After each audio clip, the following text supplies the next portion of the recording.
Warcraft. Let me go ahead and show you over to World of Warcraft. Or no, you want Lost Ark. You want to go play that weeb shit. Go play that instead. Now, what you don't understand is that there are new players, a younger audience that is coming in that is very interested in Diablo 4. They want to play Diablo 4. They're coming from games that are multiplayer centric. They're used to cooperating with other players. I'm not sure how many kids are really getting into Diablo 4. Like and that's really I'm not saying that I'm not making a diplomatic like disagreement. I actually don't know. I would assume probably not a lot, but who knows? People, they have friends.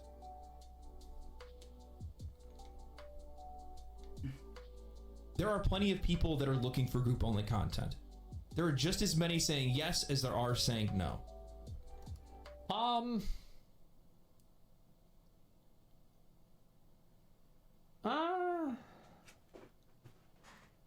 Man. I think that it depends on what the question you're asking is.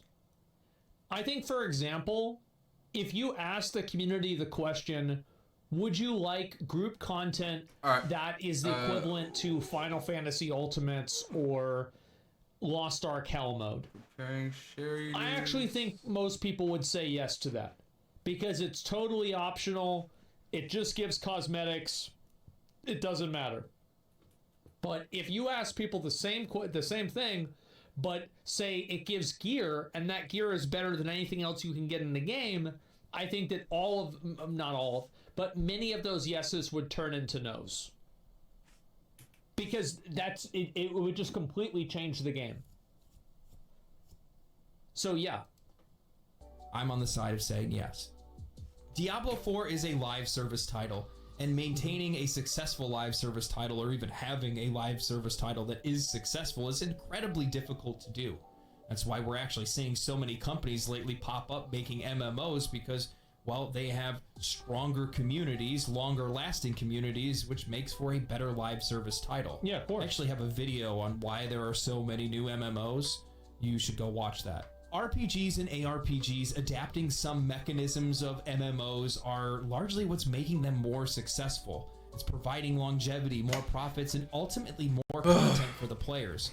Persistent worlds, trading, seasonal updates, and expansions, these are all things that were adapted from MMOs that we're seeing in games like Path of Exile and even Last Epoch.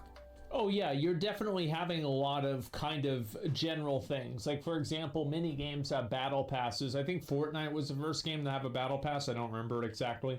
But you're seeing battle passes with everything now. Adapting isn't bad. It's a form of evolution. And I don't think that like MMOs, like, so I don't really care about whether you call the game an MMO or an ARPG. I think that the terminology is reductive. I think you should just look at, this is a video game, would it be good for the video game? Rather than try to have this like ideology that's determining what you can and can't allow into the game. I think that's bad. Understand, I don't want every single game to become a multiplayer experience, but there are spaces, these genres, where it does make sense, and here in Diablo 4, guys, it makes sense. Everyone has their own opinion on what Diablo 4 should or shouldn't be. Oh yeah. Or what any game that's important to them should or shouldn't be. However, that doesn't necessarily make us right. Even my opinion right now isn't necessarily the right one. It could be terrible. My opinion cool, could they have a destroy machine the learning world. adapter. However, beta. It's not our decision to make. Ultimately, this falls on the Diablo 4 developers. I think it ultimately is the player's decision. Because if Diablo adds something like this, the developers add something into the game, and then people don't like it, and then they leave, well, then that's going to direct how the game's designed. That's just how it works. Like, yeah, you can say the developers are the ones that make the decisions, but they make the decisions informed by the best outcome for the community, like most of the time. See what they believe is going to actually work for the game in the long run. I don't want Diablo 4 to become Diablo 3.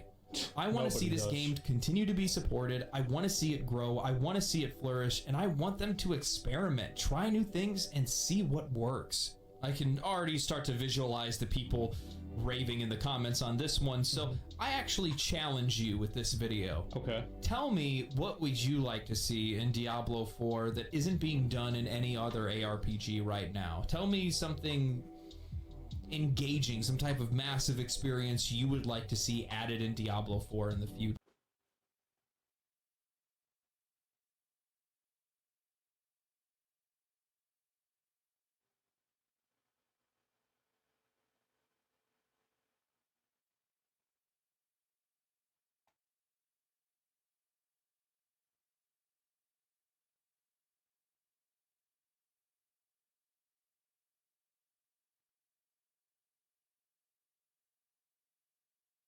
Monster Energy lawsuits.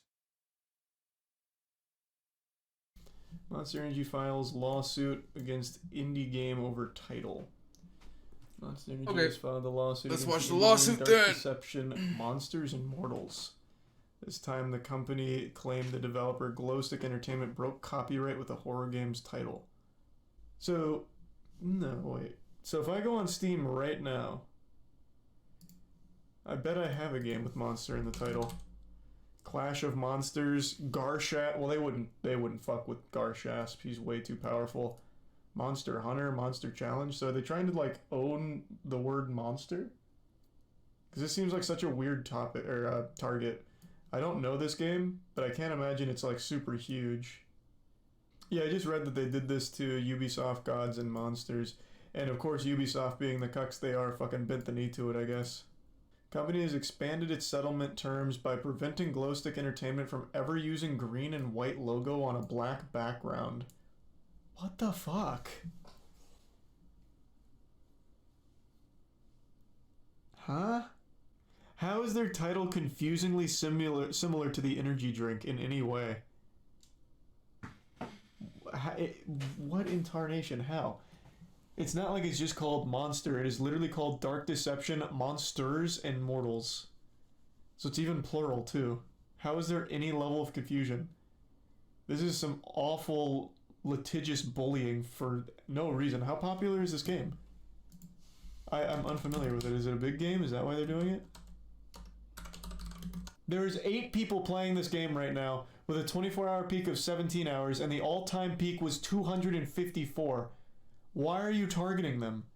Why? What the fuck? This doesn't make any sense.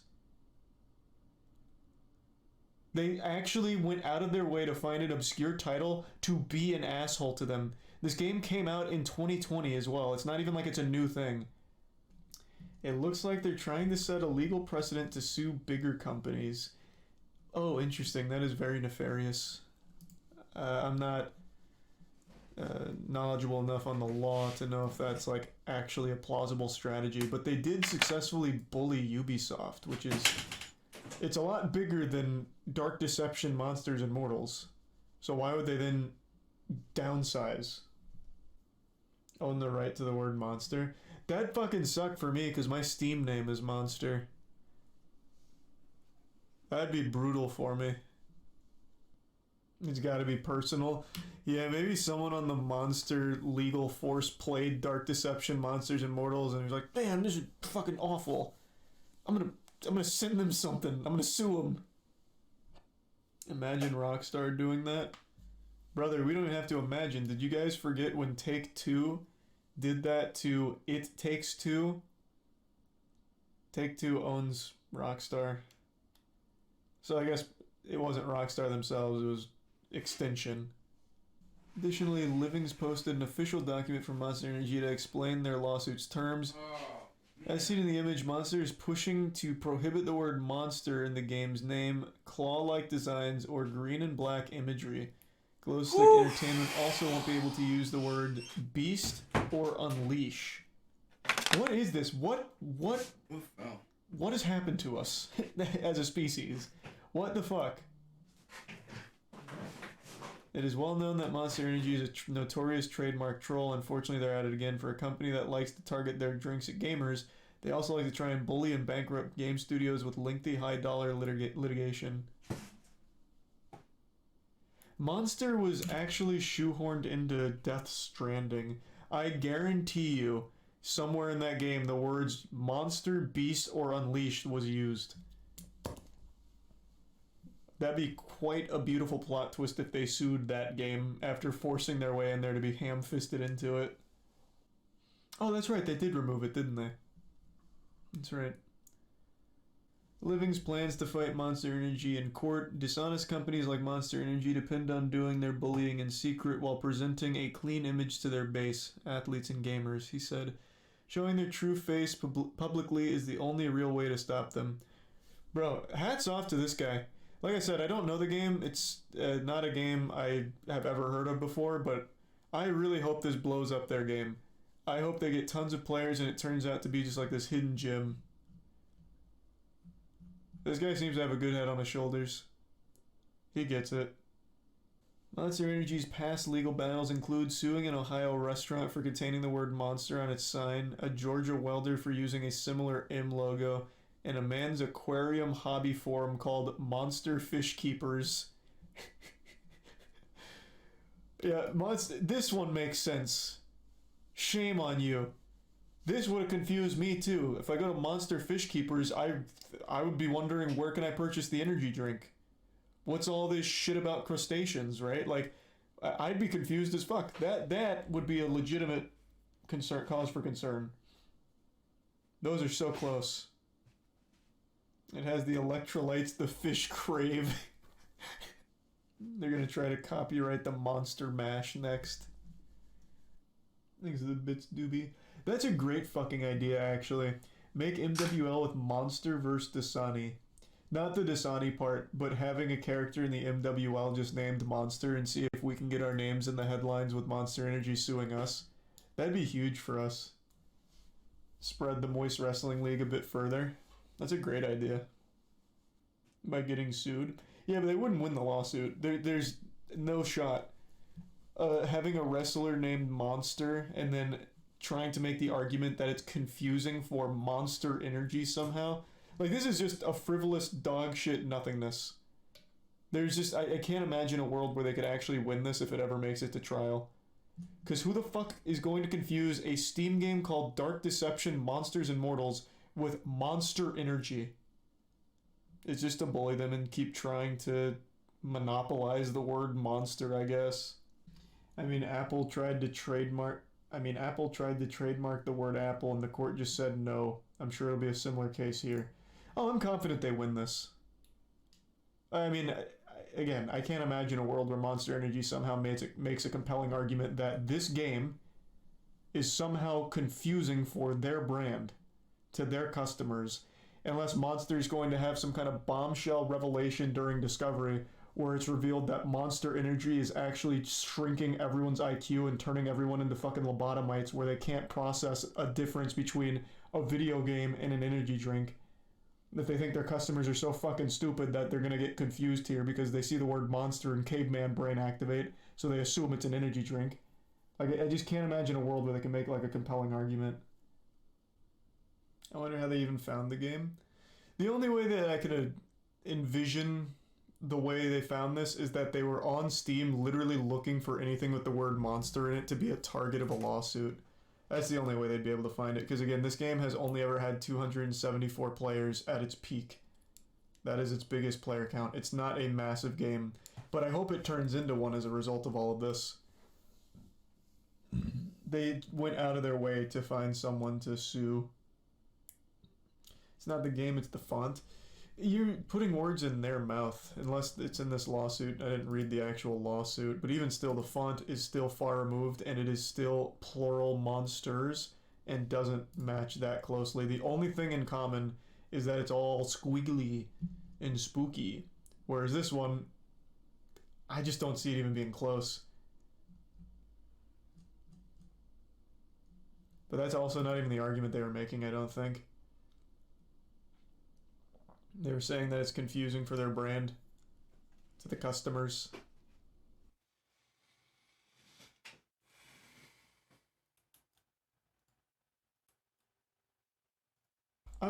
family's house for dinner a couple nights ago, and my father was raving and couldn't stop talking about a case I'd never heard of that apparently has just wrapped up. The Alex Murdaugh murder case. And in fact, it extends beyond that. The entire Murdaugh family murders. This is a very high-profile case that I just hadn't heard of until my father started lecturing me on it like I had just taken a criminology course. He apparently followed every single piece of evidence that dropped. He watched every trial, everything. My dad studied the tits off of this case like he was going there to prosecute Alex Murdaugh himself. And it piqued my interest. It made me want to learn more about it. So I went to the best goddamn channel on YouTube for things like this, Legal Eagle. Legal Eagle recently made a full, beautiful breakdown going over every single piece of evidence and every single key point in the entire Murdaugh history. So I'm going to put a link to that in the description, but I just kind of wanted to share it with all of you because this is one of the more deep and disturbing cases I've learned about in quite a while. So I just wanted to share kind of the gist of it with all of you, but I highly recommend watching Legal Eagle's video on it if you want to learn the most about it and see how everything unfolded. You see the Murdaugh murders. So my dad just told me about that. I didn't know anything about. This is a new video? I was an extra in that. So Monster is gonna sue anyone that uses Monster at all?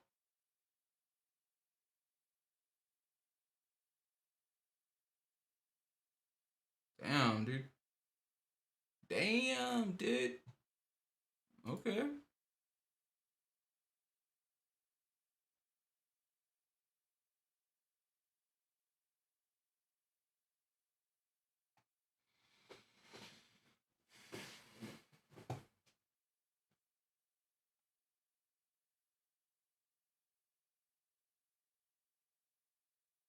It. Watch this. So the vehicle just Oh my plows God. through, and it was What shortly the after this fuck? we thought that maybe they might have Oh, this is a early. disabled vehicle, and that this would end.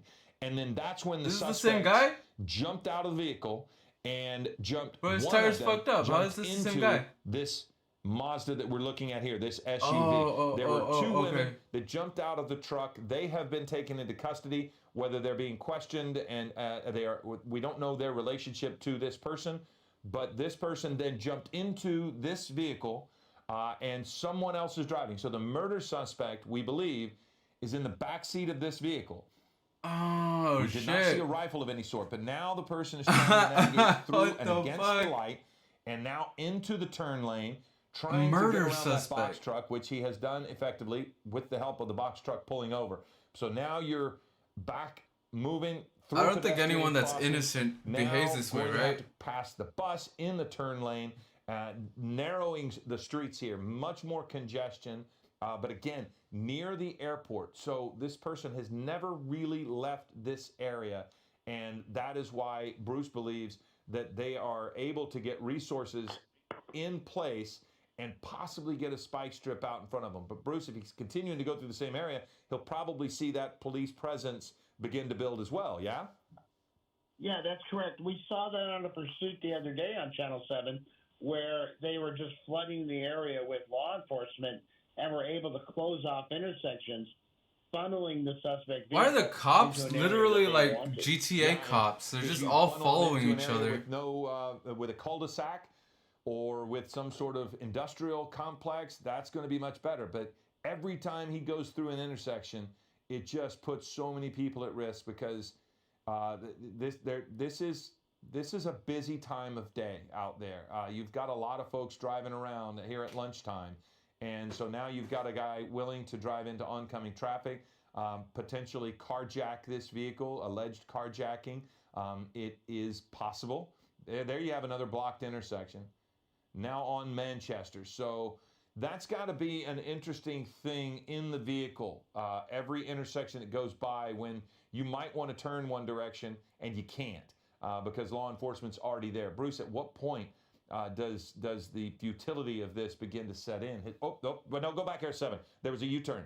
They did a U-turn right there, just behind. There it is. Now they did the U-turn, and here we are. Great camera work. So the suspect was able to do a U-turn. And you see them there now in the left lane. Again, driving up on to the median into oncoming traffic. There's a man carrying garbage out of the McDonald's, and here we are in this area. Now we've got another right turn into oncoming traffic. No, that's actually, I'm sorry, that is proper traffic side, but you can see he was weaving wide, and I thought for a second there he was going to come across the lanes.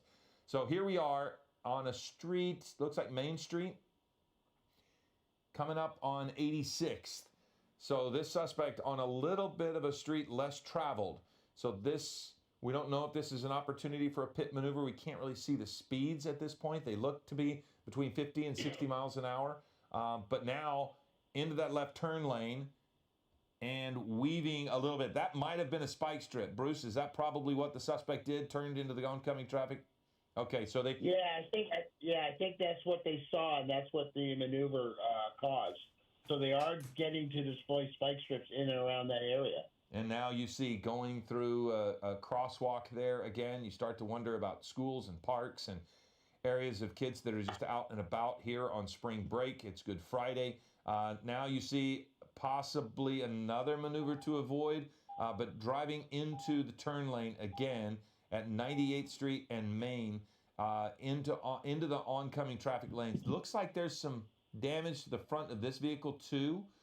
So now we see on another side street, and it looks as if, that was going to try to go down that alleyway there. And so now we see trying to navigate a street that in many cases you don't have room for two people to go by because you've got so many people parked on the road, and it's usually an exchange of opportunity for traffic to and fro. Now we've got another quick right turn going down a street, and it looks like they're approaching another main street here, which is going to Century. That's Century, crossing Century, and then making a left turn, and then now we're bound on Century, back onto one of the main streets there, and here we go again.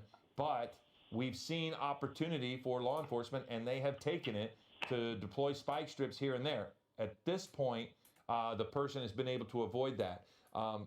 Bruce, I mean, again, we're still trying to figure out the relationship with the people in the vehicle. So they're probably going to gather that information as they can run the plates on this vehicle, yes?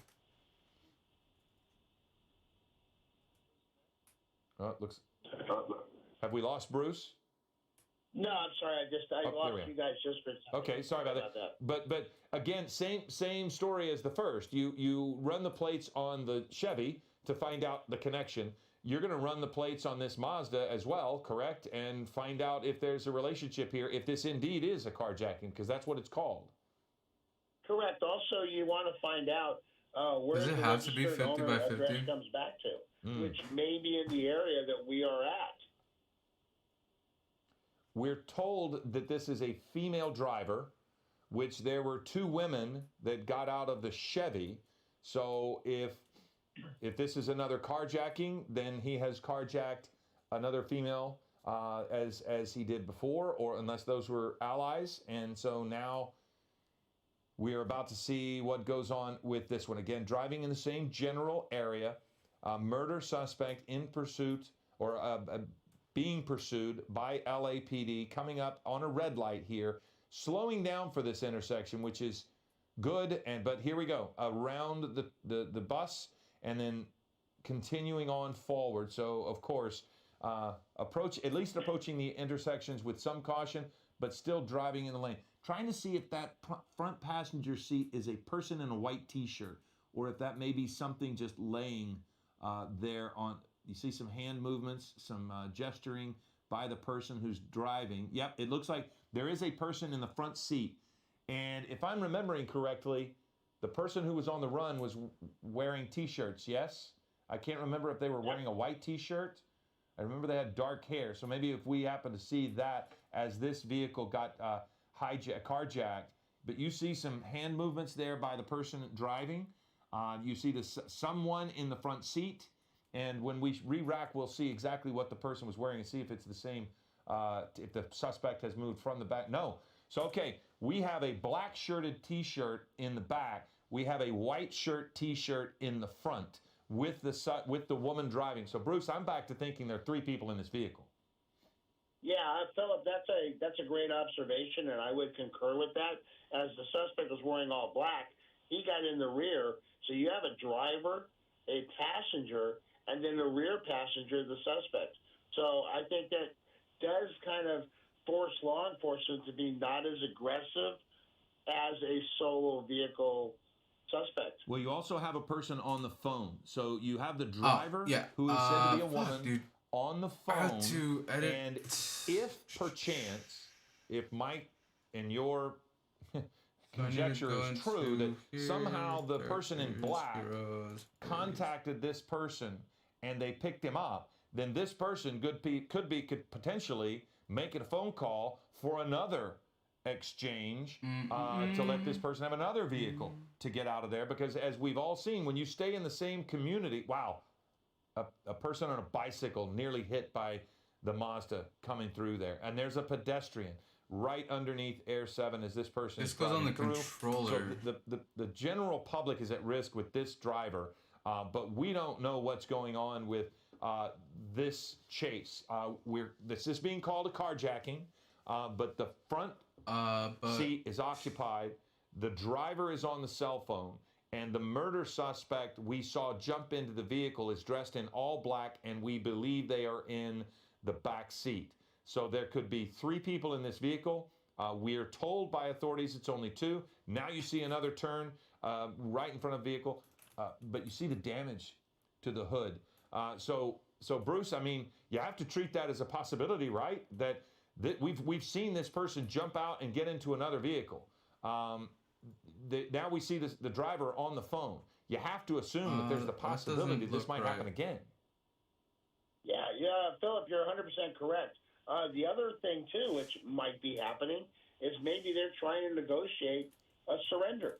This could be a relative who isn't the murder suspect, and this could be a mom or an aunt or a sister who's saying, yeah, I'm in this vehicle.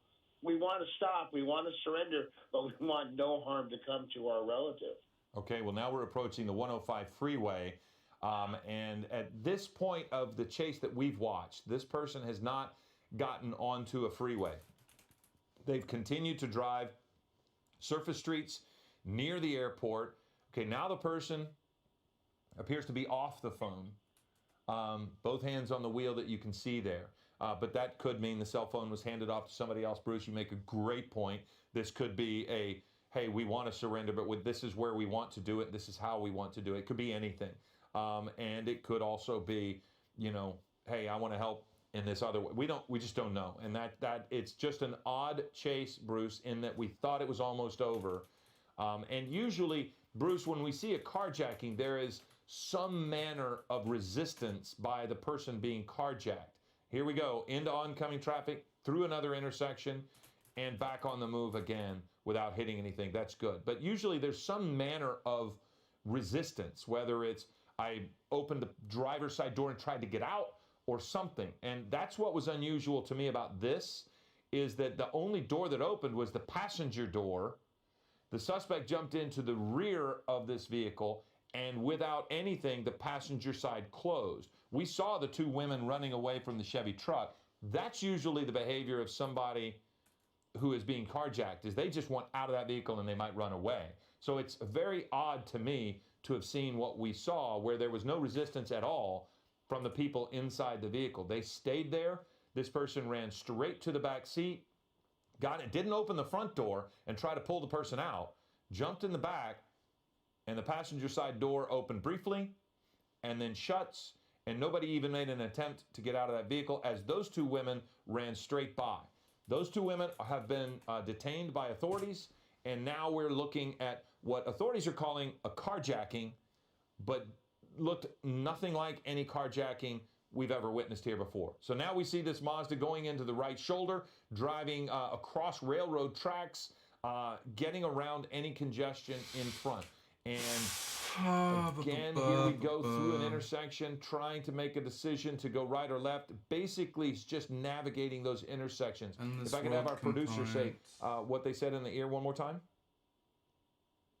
Okay, so that's Imperial and San Pedro is the road that we're on. So Imperial is the road, and that is, a pretty easy road to drive. So we're getting a really good look into the driver who is navigating this, and we can see the white t-shirt person to her right. We cannot see into the back seat. That is where we believe the murder suspect jumped into the vehicle out after running away from the truck.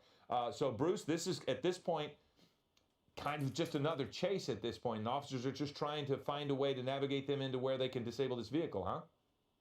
Yeah, that's correct. Imperial Highway is a multi-lane east-west street, mostly a commercial area. And as they continue further east, you're going to transverse into Sheriff's Territory, Maywood PD, maybe Vernon. And I'd be curious to know where this suspect is wanted out of, meaning what jurisdictional area. But to your point, though, this is unlike any carjacking we've ever seen.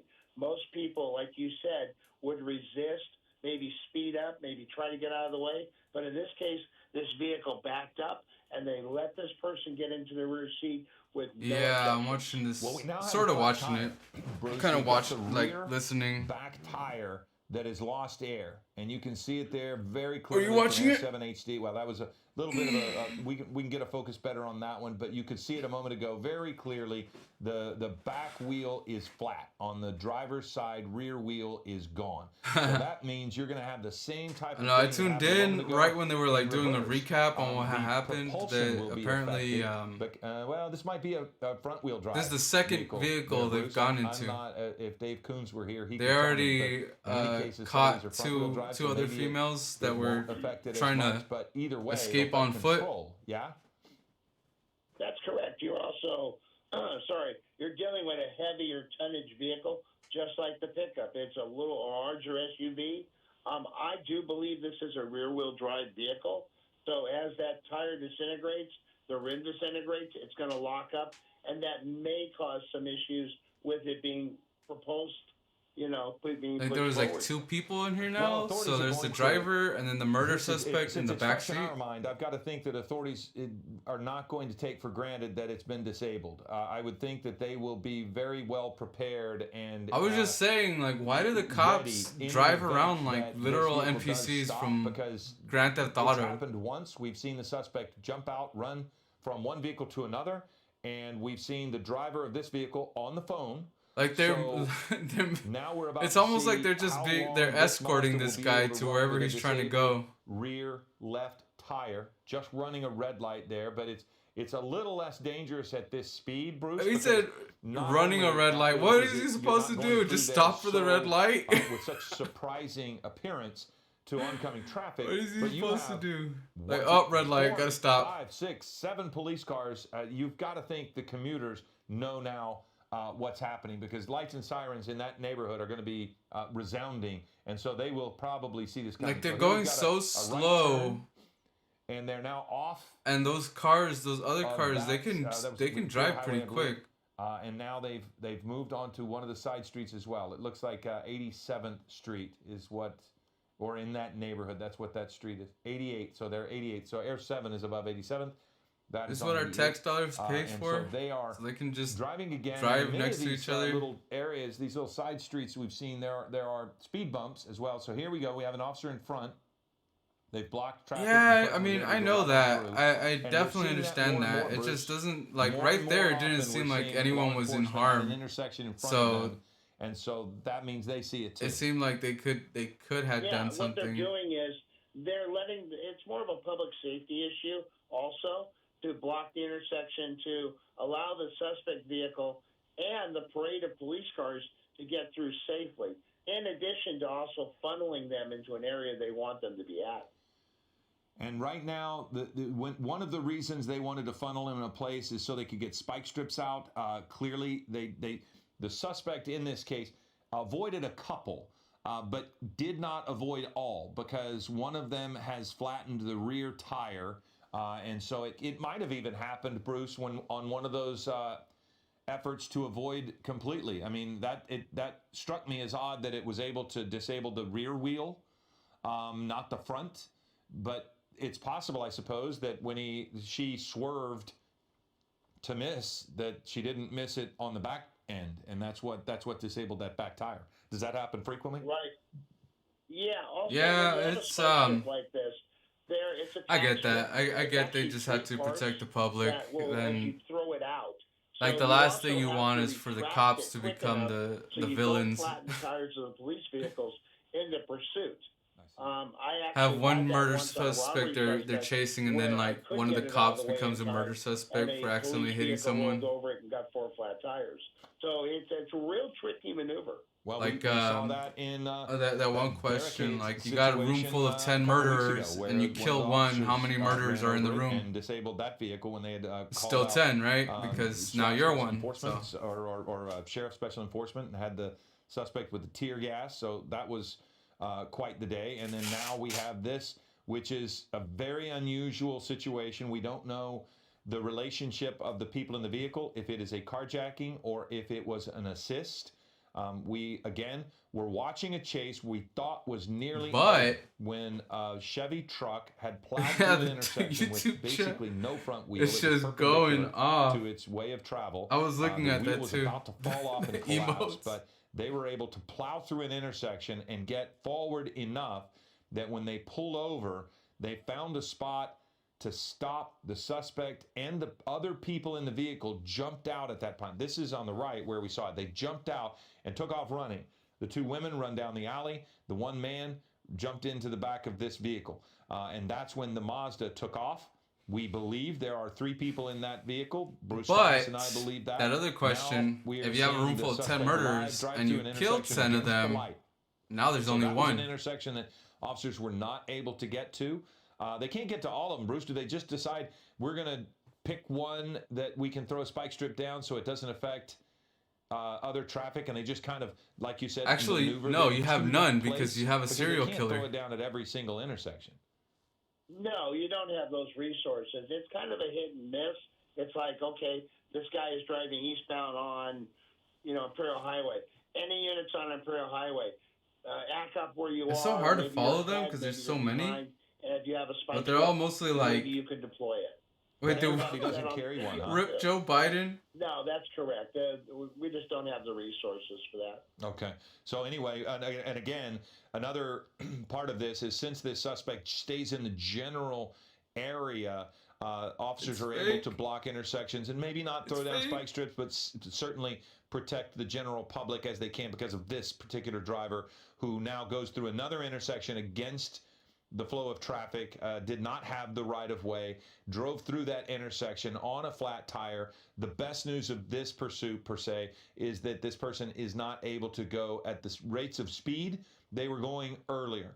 They've not gotten on freeways. They have stayed in the general area of 87th, Imperial, Century. There was one point with the Chevy truck that it looked as if this driver was going, or the other driver was going to take this murder suspect into the terminal area of LAX. Yes. Good. But they did a 10 U-turn, Hitlers. went back to one general hero. direction, and we haven't seen that opportunity again. It did seem at one point that the suspect driving right now, the person driving right now, might have had that as an idea, but officers quickly closed the gap and kept them from being able to get anywhere near the terminal. Now you see, again, that left rear tire starting to show some further damage, really not the smooth finish that you would normally see on a tire. So clearly it loses its air slowly and it's lost it all. Now you're starting to see parts of the vehicle or something being thrown out of the vehicle. So now you have the passenger side window is cracked. We saw the driver's side window all the way down. This person now driving into the left turn lane to get around and then back into its regular lanes, splitting the 2 lanes here. Now you see vehicles in front starting to pull over smartly and get out of the way. But you have law enforcement, heavy LAPD presence right behind this vehicle. And but we do have a high felony suspect, murder suspect in that vehicle, and they are not going to just back off and let this person go. So here we are into oncoming traffic. That person trying to make a left turn. There's a person using one of the scooters trying to cross the road with no idea what's happening. Again, Bruce, that's the kind of thing that I'm talking about. When they go through there with So a it's flattened been going on tire, for an hour now? it makes it a lot safer for everybody. Yeah, it does because it decreases their speed. Also as you get into these residential streets, some schools are still in session. The Some only chat. have half days, so the population is more out and about, which creates another issue for law enforcement with this pursuit. Yeah, certainly with the Good Friday, a lot of schools, even if they are in session, will be out today. When I say that, I mean maybe they were in session until yesterday. Now you've got you've got kids there on the right waving to the person who is leading police on this His chase. son? But again, you can take a look at that His back son. rear tire, and you see it is down. It is completely flat. The front tires are okay, but if this is a rear-wheel drive vehicle, it's going to Joyriding be in the difficult to hood. continue moving forward as soon as the rubber completely goes off of that. The off of that chat, vehicle. dude. Why are It- people the- not the taking this steering, Bruce, seriously? will- Take it will be a seriously, lot easier guys. with Ah! the tires on the front, but you'll start trying to accelerate, and it'll just make the rim disintegrate that much faster on that. Is this rear a wheel. joke to It'll start you? spinning on concrete once the metal gets to the asphalt. I thought Yeah, one of the his tires sponsors was are flat. What's up with designed- that? They have like One of the little rear mini, tires I'll call was them supposed to be straws flat, for but it doesn't a look like better it. description. They break off and embed themselves into the tire Was there and just it a random slowly cop allows just like the tire standing to in the street deflate right there? and ultimately disintegrate like we've seen, and then they're riding on rims. So it's also a safety issue that it doesn't deflate the tire right away, but this takes time. Well, I noticed that the driver. Oh, they just had answered her my arm question? Out the window. I couldn't tell if she got behind the tree. I couldn't tell if she was dropping something. So she did. We're told that she dropped the bag, and now again you see some hand movements there by the driver. And so officers will stop and pick up whatever that bag was, and they will look into that. So what would be anything that might help in that circumstance, Bruce, when they drop some bag out of the window? Maybe there's a wallet in there. Maybe there's an ID with a valid address on it. Maybe that gives the officers some idea of, well, we're not going to where the registered owner is.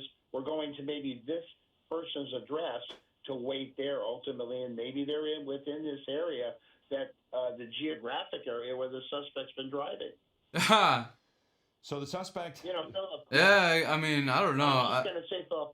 As we've seen in these pursuits. But yeah, There's no I rhyme, watch these there's a no lot. reason. I do watch the And live they just go on chases forever really because often. the So suspects yeah, I don't agree. know It where is to kind of go. normal. They feel trapped. Unfortunately, They don't want to just it has pull over and become surrender. somewhat They want normal. their It seems last like 5 every minutes single of day freedom. there's a new chase. Well, and this suspect New murder has suspect. been now on the run for over an hour.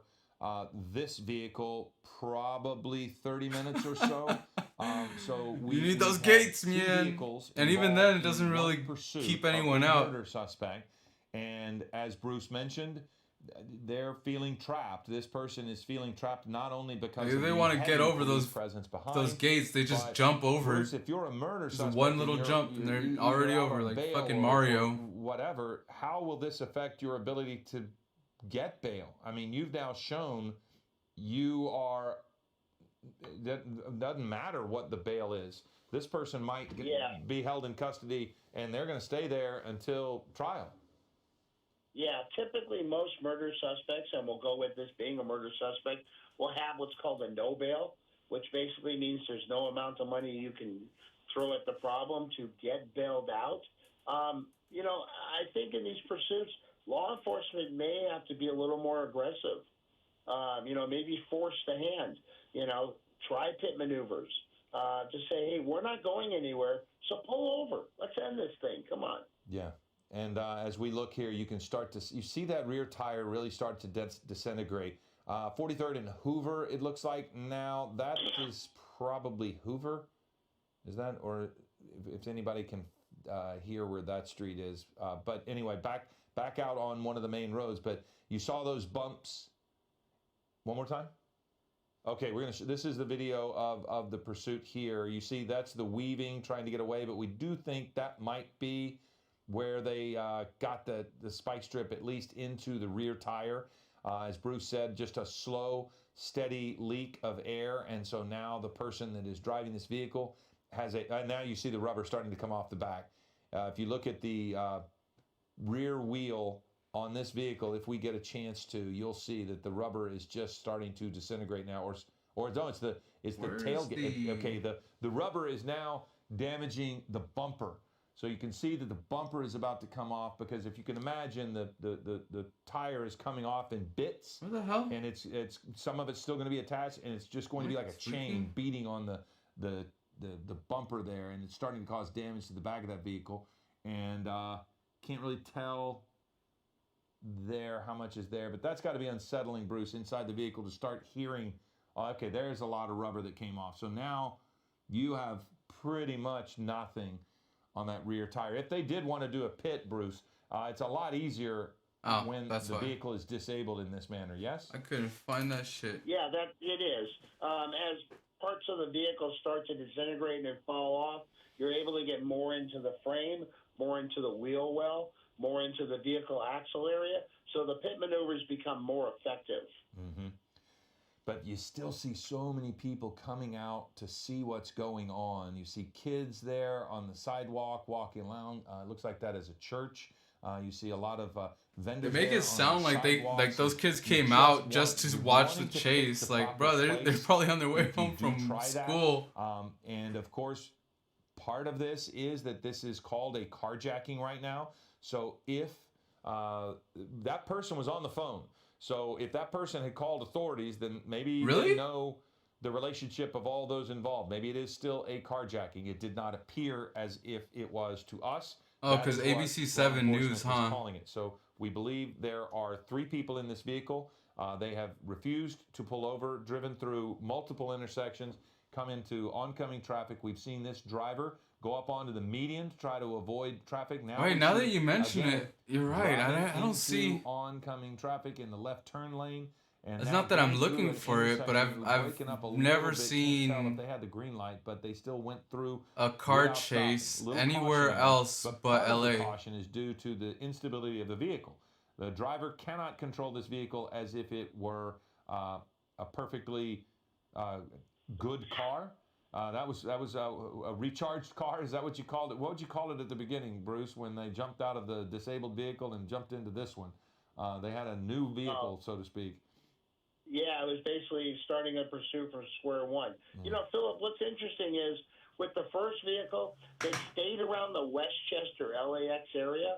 With the second vehicle, they've gone further north toward the downtown area, south of that.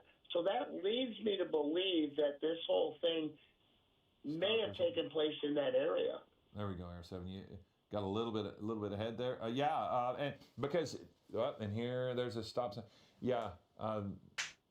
Generally speaking, in most of the chases we've done, the person likes to get into familiar space in the sense that maybe they think they can get out, run, hide, go to a place that they know. So maybe this driver has moved into an area that the driver is familiar with, or it's possible that the Imagine suspect he has gets forced him caught to go, in but traffic. It's still, What is it's he gonna still do so then? Risky for the community, and it's difficult. They speeding up a little bit. It's difficult to get them to stop because of the danger to the community. You can't just pit when all these commuters are around. I mean, Bruce, a lot of people could get into. an There's accident no traffic if at this all. person is pitted in the wrong spot. Oh, Yeah. oh, the some other thing, traffic! too, that, Oh they did studies on pursuits, and there are a lot of third-party, Dude, uninvolved. The streets are pursuit just so actions. wide. There's no Meaning traffic. It's not the There's police, nothing it's stopping not the him. He suspect can just vehicle, keep going it's for people days. trying to get out of the way, people that are gawking at the incidents, and they end up getting in accidents. So that's the last thing we as law enforcement want also. But also, to your point, the pit maneuver has to be done in a wide open operational area, meaning a multi-lane roadway, ideally with no cars parked on either side, no pedestrians, that kind of thing, in order to do a pit maneuver. Well, we've seen now the suspect here navigating through a space, and even though our signal was breaking up a little bit, we saw 2 pedestrians in the crosswalk crossing appropriately, and this suspect went around on the right, and they had to stop to Step avoid 1, uh, cop in front of getting target. hit by a Step car, 2, which is that's cop the big worry in front that of we've target. had throughout this Step 3, whole chase, because it's not been on the freeway. target It's been on neutralized. side streets and surface streets, and it's been on Century, and it's been on Hoover, it's been on Imperial, but it's the biggest worry beyond the worry for law enforcement because they are chasing a murder suspect, which initially we thought they might have a rifle, but it's to the community because this person, oh wow, that would have been a great place for one, Bruce. So just Right, pulling off that's of what I'm Vermont, saying. Like, there's now you've no. got a couple more speed This is bumps nothing. in front. Like, this is. There is no traffic yeah, right it has now. always been, along with this chase, a danger to the community, Bruce, because it's just there's just so many people out and about, and this person has been on these types of streets. Not the traffic I'm throughout. talking about. You know, and Philip, that is part of the pursuit policies of all departments. They have to give certain factors to the watch commander, who ultimately makes the decision to end this pursuit, cancel it, or let it go. You know, one of the conditions they ask for is road and traffic. What are the speeds? And if the speeds get too high, it's not worth it. If the speeds in this case, which are more manageable, they're going to let the pursuit go. And the fact that you're chasing a murder suspect. Well, as we look at this street, Bruce, and with the presence of everyone, is this indicative that they might be willing to just step back and just follow until the car comes to a stop on their own? Because it did seem as if there were a couple of opportunities there where there were some open spots where they might try to pit this person, but they seem right now to be content to stand right behind and just let this thing play out. So does that tell us anything? You know, I think maybe law enforcement realizes this is not going to end in any way, shape, or form quickly. So we're just going to Look at all that. and You let can't. this play out. They can't make a pit maneuver whichever there. way it Pit goes. maneuver. They're not going to. This guy's disappear going from in the for it. pursuit. He's going It's in not for gonna it. go into a tracking mode. Right, they can't because it's a murder suspect, you said. Yeah? Well, correct. You're looking at probably the highest They're rate moving felony so that there is out there. slow, Plus, or in it this just case, looks they're like they're moving chasing a really slow. carjacking suspect who is possibly still armed and dangerous, so they cannot allow this person to be out and about in the public. Yeah, if this is a carjacking, that could potentially be two carjackings because, we don't know the relationship with the two women we saw get out of the truck. Is that a Tesla? But if they weren't allies, they were carjacked likely. So there's a litany of charges that are involved with the person who we saw jump into this Mazda.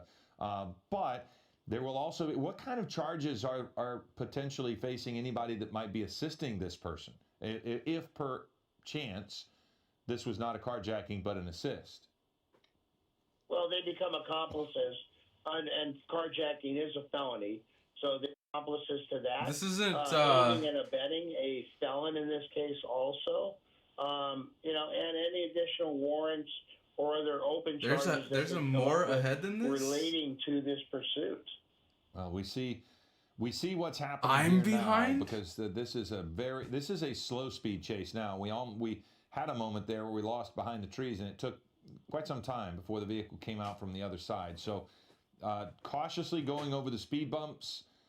We don't know, but you can also see a lot of people coming out to take a look at things. You see just ahead here, there were people walking, and there's one there near the sidewalk in the front yard. There are a couple behind a tree. So you're seeing more and more people coming out to examine what's going on. And the unknown of who the person was calling, where they might be bound. I'm not sure if maybe can Air 7 not continue in that direction? Okay, we're going to switch out helicopters as the person takes a quick left. We're going to quickly run to video if we can, and we'll show you kind of what was happening earlier as this Mazda, still with a disabled left rear wheel, is slowly moving away from authorities, kind of picking up speed at this point. So we're going to have to change our helicopters here a little bit, but this is what makes Bruce and I think it wasn't a carjacking. The fact that this suspect ran directly there, the two women kept running by, and it was almost as if the passenger side was opened. Hey, you can get in. It was almost an invitation, Bruce, for people to get in that side, and they didn't. And that's when this person immediately drove away, and drove away without hesitation, Bruce. To me, that was also an indication that this person Oh shit! Look at was that. involved, because they drove away, and they drove away with aggression. Yeah, Philip, I'm going to use my vast years of law enforcement experience, and you're using your standard issues of deduction. I don't think this was a carjacking. I think in this case, law enforcement calls it that, but I don't think that's what transpired. Well, what we're watching as this tape is Ah. before the vehicle was disabled. They were driving. This is the kind of aggressive driving Bruce and I were talking about, making a U-turn, driving into left turn lanes, running Yeah, around. that's, look at this. no, that's not a weaving in and out carjacking. What here. the There were a fuck? couple of times where they almost hit, and then maybe. So didn't the hit. driver of There's the some last damage to the vehicle jumped into the passenger seat of this Eventually, vehicle. This person was, I believe it was on Imperial. So now Bruce he's pointed just in the out that back when seat the chilling. spike strip went out, and when the law enforcement pulls it back sometimes, the suspect tried to avoid it. Here it is. They And the tried to avoid driver a spike strip. on this But one is we catching think felony it's at that charges point also. That when you pull that spike strip back so that law enforcement doesn't hit it, it sometimes gets the back tire. And we think that maybe somehow along the way, it could have been, maybe, Bruce, are there officers on both sides of the road? Maybe they threw one from our right on the screen, and so that's how it got the back tire. Do they throw it from both sides or just one? Yeah, that's entirely possible. I mean, typically, if there's a medium, obviously the vehicle's going to be on one side or the other. But in a wide open street, they may have deployed two spike strips, forcing the suspect to at least run over one of them. And in this case, the spike strip may have gotten that rear driver's side wheel. Well, if you look on the left side of your screen now, that is our second helicopter, Air 7 HD, is back with us as we had to refuel one and continue the pursuit. So you see, we're trying to find it again as we continue to look at some of the video there on the right. But we'll get Air 7 back up over this, and we'll get an updated look at where this is. But we've got to believe that it's not going to be long before this Mazda faces the same fate as the Chevy truck, in that the rubber was pretty much off the wheel. So now we see law enforcement there live, and we'll probably see the vehicle coming up here just any moment. But the fate is going to be the same because the rubber is gone from the rear wheel of the Mazda. So now you see them coming right into oncoming traffic, and the good news is that people have stopped at that intersection, but now they've made the turn and they are back on the road, and you'll see the heavy police presence. Man, if he Everybody was will be ever smoking gonna up to lose stop them, at that that would have been it intersection. right there Bruce has when made they were mention swapping of the it, and helicopters. it's Now it's key game over. noted that at this speed, He's it's a not lot getting away better, from shit. with the disabled vehicle, because they're not going through those intersections as quickly and as dangerously as they were earlier. But once we get over it, you'll be able to not have quite the obstruction from the buildings. But again, we have a murder suspect here, and officers are not going to take back and just track this. They are going, Bruce says they are going to stay on this. And so, yeah, Bruce, we're being told now he's in the back seat, but we kind of saw him we saw him back there, and somebody's in the front seat with a white T-shirt. Yeah, Philip, looking at that footage again, it's almost like they were opening the front passenger door maybe for those two women that were running by. Yeah, that's kind of what I was wondering. And then they just kept running. But yeah, I think when we look at it one more time, that person in the passenger seat opens the door right there and then realized no. And again, that's conjecture. Bruce, we're not, this is just, looking at video, and this is not, they're not accused of the driver right now of the Mazda is considered, according to law enforcement, a carjacking. It's a carjacking situation, but that doesn't necessarily stop them from, they have to approach this vehicle as if those might be allies, don't they? Yeah, of course. I mean, I'm looking at the same thing you're looking at, and it just doesn't have the issue of a carjacking situation. It may be, and they're going to treat it as that until they know for sure it's not. But you're also going to treat everybody in that vehicle as a potential hostage also when the terminus of this pursuit happens.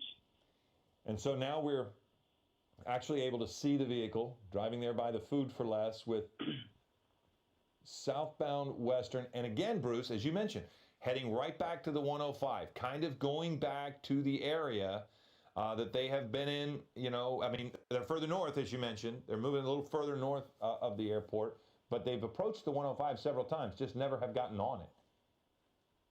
Yeah, they may be trying to go, maybe this person really doesn't know where they're going, and they're trying to get back to that Westchester area. Yeah. And so you could see the difficulty of that back wheel. I mean, it's gone for the most part. But here we are at 1:47. You're watching Eyewitness News. We have broken into coverage of this pursuit, which has been going on since we've been covering it since about 12:20. There have been a couple of instances where the suspect, whether in this vehicle or another, ran into people. But this part of the chase began when the suspect, which is, we believe, currently in the back seat, a murder suspect currently in the back seat, jumped into this vehicle after the Chevy truck that the suspect was in became disabled and took off with whoever is in that vehicle. And as Bruce mentioned, you have to treat them as carjacking victims, but they will also be treated as potential allies. You see another person coming out, taking video there at the intersection. Not a wise thing to do, but the speeds are such that you can see it coming. But again, Bruce, this is everybody in the neighborhood is going to know this is happening because it's staying in the neighborhood, and I've got to think it's quite loud with all law enforcement behind this person. Yeah, not just law enforcement, but you have air law enforcement, you have media helicopters. So there's a whole package that's going along with this pursuit. And people on social media, it's being put out, they know where it is, and they want to participate. They want to see this. Wow. Obviously, we don't advise that for safety's sake, but it's human nature. So here we go now, crossing the median in Gardena area and then back over. And so now you have the suspect again driving into oncoming traffic. You see a couple of pickup trucks on the other side moving out of the way. Bruce, when I see a law enforcement officer follow the vehicle into oncoming traffic, is that to maybe alert people ahead? Because maybe the lights and sirens are easier to see. Why? Or is it a tactic so they can, if they make a left turn, they can stay on them? Why would officers do that as well? It's multifold, as you're touching on. One, whenever you're driving code 3 with lights and sirens, you do have to obey the vehicle code. However, you are given latitude to be on the wrong side of the road when you can do so safely, as it does shield the officers from any kind of fiduciary responsibilities. However, also, it is to let fiduciary responsibilities. However, also, we're not going anywhere. What you're doing is maybe unsafe, and we're doing it as safely as we can, but it's also maybe to, as you said, alert oncoming traffic, because you're going to see the lights flashing blue, flashing red before you hear that siren. Mm-hmm. That's just the way sound works. So that's probably what they're doing also. Okay. Well, you saw this. I'm as quickly as possible here, but there is no rubber on that. This person went through, so it is certainly possible that there's another spike strip coming up. I mean, that would fully disable the vehicle. I believe. Did you say Marine? Okay, so we just went past Marine, and officers again are right now seem to be letting this person drive as they will to not put pressure on the person to be any more unsafe than that has been to this point, but they're certainly still right behind. So now we're going into the left turn lane, passing suspect people who are just sitting there waiting on the lane. Now that's Redondo Beach Boulevard, passing on the right for somebody who wanted to turn right. Now back over into the left turn lane to go through an intersection. So here we go, and it's dangerous in the sense that there's no rubber on the back tire. Now they'll be able to steer better, but they won't be able to have their forward momentum as controlled as normal. But again, crossing Redondo there, going around traffic, left turn lane, and then back over. So now switching back over and not going into that left turn lane. So it looks as if when they approach the intersections, Bruce, it's just they'll do whatever they need to do to get through the intersection and not have to stop. Yeah, that's correct. What we haven't seen are some police vehicles trying to get ahead of this to deploy a spike strip. You're on a nice, even course of a street that they seem to be going straight on. So I'm surprised we haven't seen that yet. But they may be coordinating that to get some additional spike strips down, maybe hoping that spike strip can lock up into the wheel well area and disable this vehicle quickly. Oh, we saw that recently when the spike strip just completely wrapped around.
Bruce, I think that's one thing that people need to understand is that when you have this many officers tied up on one suspect, that delays potentially calls that are of life-saving nature elsewhere, because you're having to go from a further distance to get to that call, or maybe they're still getting the calls, correct? But it's just at some point, I think you can't I'm have this done many with people Unreal involved Engine for in today. one pursuit and not affect the rest of the community. Yeah, that's correct. You're borrowing from Paul to pay Peter, in essence. In other words, if this was Southeast Division pursuit, well, how many cars do they have out there? Maybe 8. So they're It just probably keeps all crashing. involved. And here we are going into that was Southwest. that was bad. I didn't interrupt there, Bruce. But now they're on the 190, and then there was a into, and here we are. When there's a desperation, when she starts to accelerate. New Sony handheld. Less control with that back. Hey folks, today is Friday, April 7th, 2023. As usual, my name is Jake, here to talk about all the video game news that has been going on this week. Let's get you caught up. Got a bunch of stuff to dive into, specifically the first thing, you've probably seen the headlines, a new Sony handheld. Yes, Sony Vita, a PlayStation, yeah, you didn't hear about that? No. Yeah, man. PlayStation Vita 2, we're rising up, we're not. But yes, these are actually rumors still. Take this all with a grain of salt. But this comes from Insider Gaming, who we've talked about a lot. They've gotten some scoops right. They throw in a lot, but they've gotten some PlayStation stuff right. And the newest suggests that Sony is working on a handheld that is going to be specifically tied to the PlayStation 5 as an accessory. This isn't going to be a dedicated handheld, but more of a remote play. It's like a tablet device. So while that initially doesn't sound that exciting, I think A pit maneuver.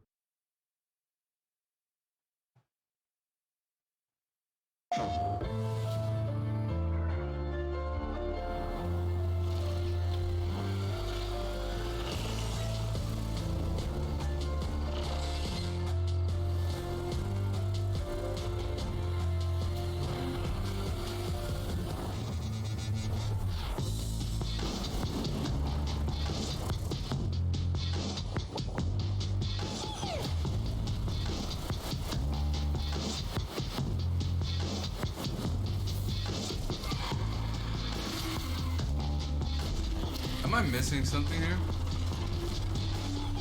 This doesn't look like PS Vita 2. For some people, with certain use cases or specific needs, it can be really exciting. Sony's been pushing remote play, and it actually is really good tech. I know some people that love the hell out of it. So it makes sense for a device like this. Apparently, this device isn't coming until like 2024-ish, but the report also goes on to suggest that like this is coming alongside new headsets and stuff like that, and then eventually a PlayStation 5 Pro, which like I still don't want to believe the PlayStation 5 Pro rumors, but this one sounds cool. This is something I can absolutely get down with. I mean, we talk so much about handhelds and how handhelds have kind of had a different position. Doesn't Steam already have something like this though? To thing with how Xbox Like a lot will of stream games platforms phone, already or have this. PlayStation This with is remote play on various almost, things. The Steam Deck even not being like the most super powerful device, but just enough to really get some things done. Like there's a lot that makers can do with handhelds in this day and age. Different needs, different use cases, and I think if this is real, it could fill a really cool void. The report suggests that it's going to look like a PS5 DualSense controller, but with a big screen in the middle, and that works. Apparently, it's going to have all the feedback and adaptive trigger stuff that you'd expect from the main controller, which makes me immediately concerned about battery life, because those things are a suck on battery life. A suck on, should I say a suck on battery? A drain on battery life, excuse me. The report suggests it's an 8-inch LCD touchscreen, 1080. 8-inch LCD touchscreen in the center, 1080, 60 FPS. Detachable disk drive.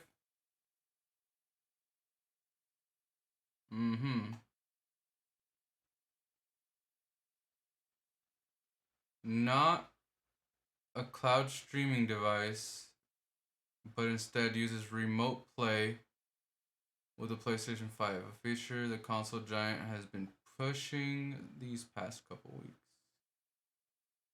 What is the difference between those things? Oh, cloud streaming. It's like a service they provide then, right? Okay. 60 FPS streaming, which on a handheld that should be pretty good. And as of right now, the code name is Q Lite. Now again, if these reports, if these inside sources are correct, you know what's going on here. Seems pretty cool. It's very interesting for Sony to dive into yet another hardware thing that accompanies the PlayStation 5, like the PSVR 2, stuff like that.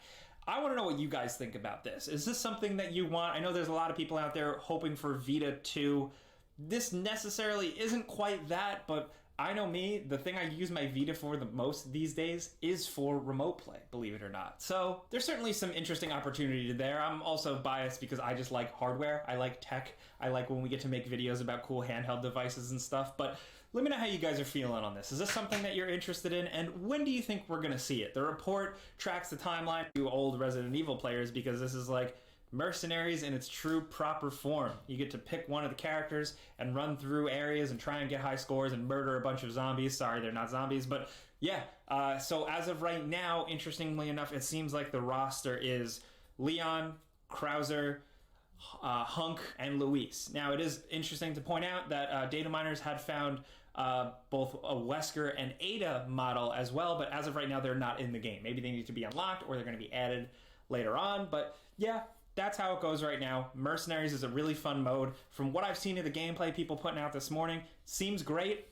You know, it's a good throw option to purchase with real money weapon upgrade tickets to then bring to the merchant to get a free weapon upgrade. So you can essentially pay your way through the game a little bit. I'm glad it's completely optional and can be ignored, but still, you know, that definitely leaves a bad taste in some gamers' mouths. Pay less than you would with some of the big tech. Oh, that sounds very lame. At some point, you know, LAPD, they're not going to relinquish Fucking control. lame, bro. But I'm sure they're getting a drain on their resources to that point. Somebody was. And it's pretty much what you'd expect, it seems. According to Sony, your equipment, weapons, and skills will carry over from the previous save, so you can use everything right at the start. Along with that, there's going to be like a level cap, more enchantments, new armor, and stuff to check out. Game. It's the original game in Unreal Engine 5. It's been and everything. Damn. If you don't play Arc all the time, or you have 20 hertz screen, it's going to have a custom AMD CPU. In this vehicle, we've PD that there are two, but it does appear as if we've seen three. In a previous vehicle that this suspect was in, we saw 3 people, 2 women. They have been detained by authorities as they try to determine how those people were involved in the initial chase. But the suspect here is, they were on 223rd, and now they're in Carson, heading on Vermont. So Vermont is a familiar road that we've been dealing with so far, Bruce. So maybe they're southbound. So now maybe we're kind of beginning to move back into areas of familiarity for the driver. Yeah, they may be heading back north to get back over into that Westchester area, or maybe even the area south of downtown. But I think LAPD is definitely weighing the opportunities to do a pit maneuver and end this pursuit. We're getting word maybe they might be heading in the direction of Long Beach. Sometimes it's difficult to see, but they're on Vermont, and so now you see that person trying to move out of the way. Very, very slow now. Have really gotten a lot slower here. The speed is going to be affected by the inability of anything on that back. So now we have a person getting out. This is so dangerous. The person is out. The vehicle is now not being checked. So Bruce, there were 2 people, and he was wearing a white t-shirt. That's the suspect that we saw. So he's taken off. One person is running away. This person is now on the run. That is, we believe, the murder suspect who initially got into that Mazda, and he had jumped somehow into the front seat. He is running from authorities down the sidewalk. They will be able to know where he is. Okay, now he's got his hands up, but still running. So let's see what ends up happening here. He is running out of gas, it seems, in this circumstance, getting exhausted. He's coming up to someone's house. Now, this is a potentially dangerous situation if he can get into that house. They have 2 men in front who have moved out of the way. So officers are now trying to get the suspect to get on the ground. Oh my God, what is going on right now? Away. The suspect looks to be in front of the garage behind those 2 vehicles there. They're trying to get him away from that, I would assume, Bruce. And it looks as if he is... It's over. He's refusing to... It's over. They got him. Not getting down on the ground. You can see his hands up, but he is not doing what they say at this point. You see less than lethal there in the man's hand in the back. It looks like, or could be a green weapon there now. So some of the officers do have guns trained on this person, but he's not turning around. Bruce, should he be on the ground now or turned around? What do you think the officers are trying to get him to do? You know, they're probably trying to get him to lay on the ground. So at that point, they can proceed with taking him into custody with some control, pain compliance holds, a knee in the small of the back, grabbing a hand, putting it behind his back to handcuff. And that is what they've done. So he did go and finally comply, and he is in custody now. So it does appear, after our conjecture that there might be 3 people in the vehicle, that it does appear there were 2. So he was wearing a black sweater, and we were seeing his white T-shirt in the front seat. We did see a woman get out of the vehicle, and she ran away while the vehicle was moving, which of course brings back horrible thoughts of Restart the mission incident a couple weeks ago where the person got out of the vehicle at about 50 right, miles an he hour got busted, not and, wasted. Deceased. So this woman was able to get out of the vehicle. You see now they're going to try to clear the rest of the vehicle and make sure no one else is in it. The car did come to a stop there on the center median. Vehicles are still able to get around. We're just going to stay with this just for a second to make sure that they can clear the vehicle. So 2 people were apparently in that vehicle, as is what authorities had said. So we thought that somehow there was another person in the vehicle, but it wasn't. There were 2 in there. 1 ran away, and we do believe that person was probably taken into custody by authorities. They jumped out of the car while it was moving, both the driver and the person we believe who was a murder suspect. So at 2:06 now, I believe we'll probably wrap this up. So we're going to wrap this up and let you watch General Hospital. You see that the murder suspect is in custody. They will sort through all of the charges this person faces and any potential charges that might face the transformation of the Mazda and the 2 people that were in the Chevy truck. So make sure you're with us for Eyewitness News at 3 o'clock. We'll give you details on all of that. I'm Philip Palmer. Thanks for watching.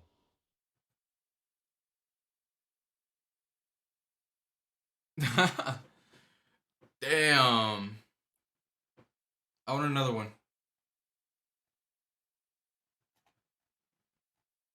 That's it? GG? GG. What's Fox News got to say? Hey, Fox News got some more. Let's go. Really getting close to our 2-hour limit. Hopefully we can have enough fuel to get back to Van Nuys. But this is the type of pursuit that we love to cover out here for sure. Nobody injured, and There he is. any property, but They got him. nobody hurt today, and that is the big plus. All right, so if you are just joining us, this nearly 2-hour-long pursuit of an attempted murder suspect has been brought to a peaceful end. It started off in one car. This suspect bailed into this waiting SUV. Rip Post Malone. Broke down because it had been chased for so long, was riding on the rim, and this is a peaceful end to this pursuit. We're going to get you back to programming. We're going to have a lot more on this tonight at 5. Alright. Damn, dude. I love it. Ooh. Please stop laying on my headphone case. However, the latest controversy threatens all of that. From a start, I was going to ask.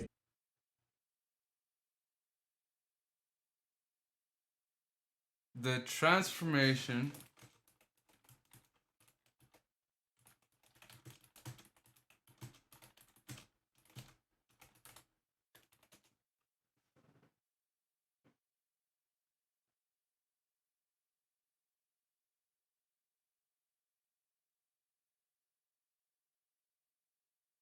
Dude, there's a lot of content on Aiden Ross. Holy shit.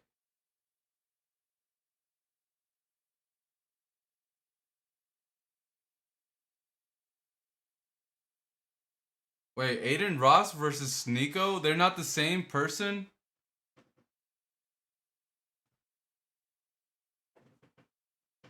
What?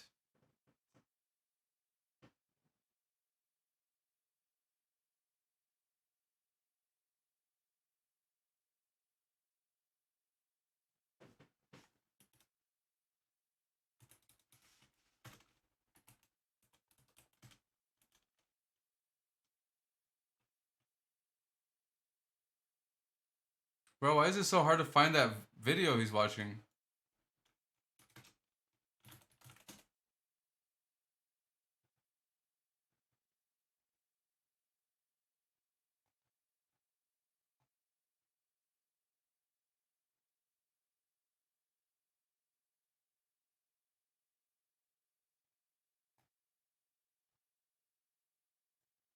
All right, whatever. Question two. can only be described. I was gonna ask that question too. What has he done to innovate content? That's my question. Like, what has he done?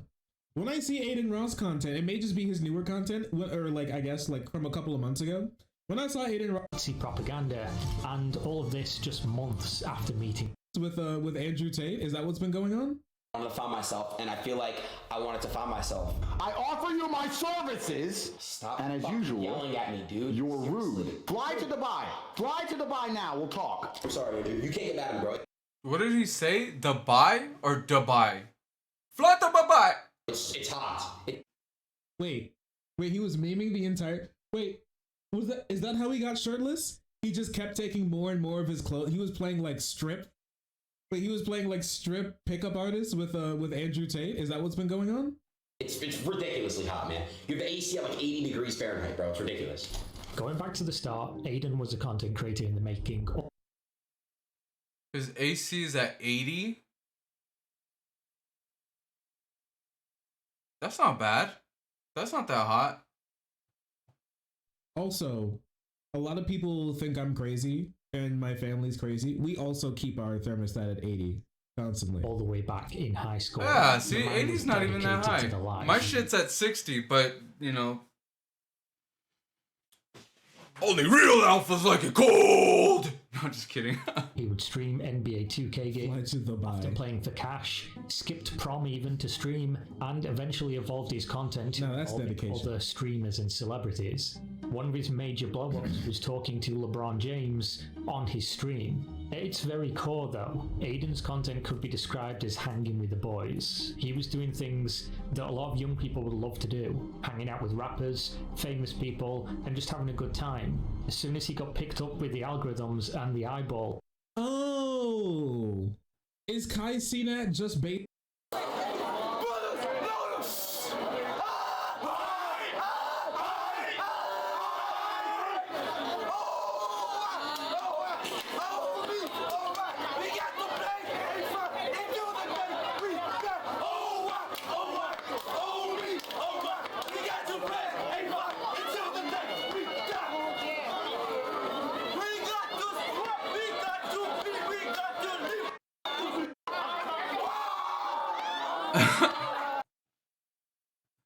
This is the Bel Air.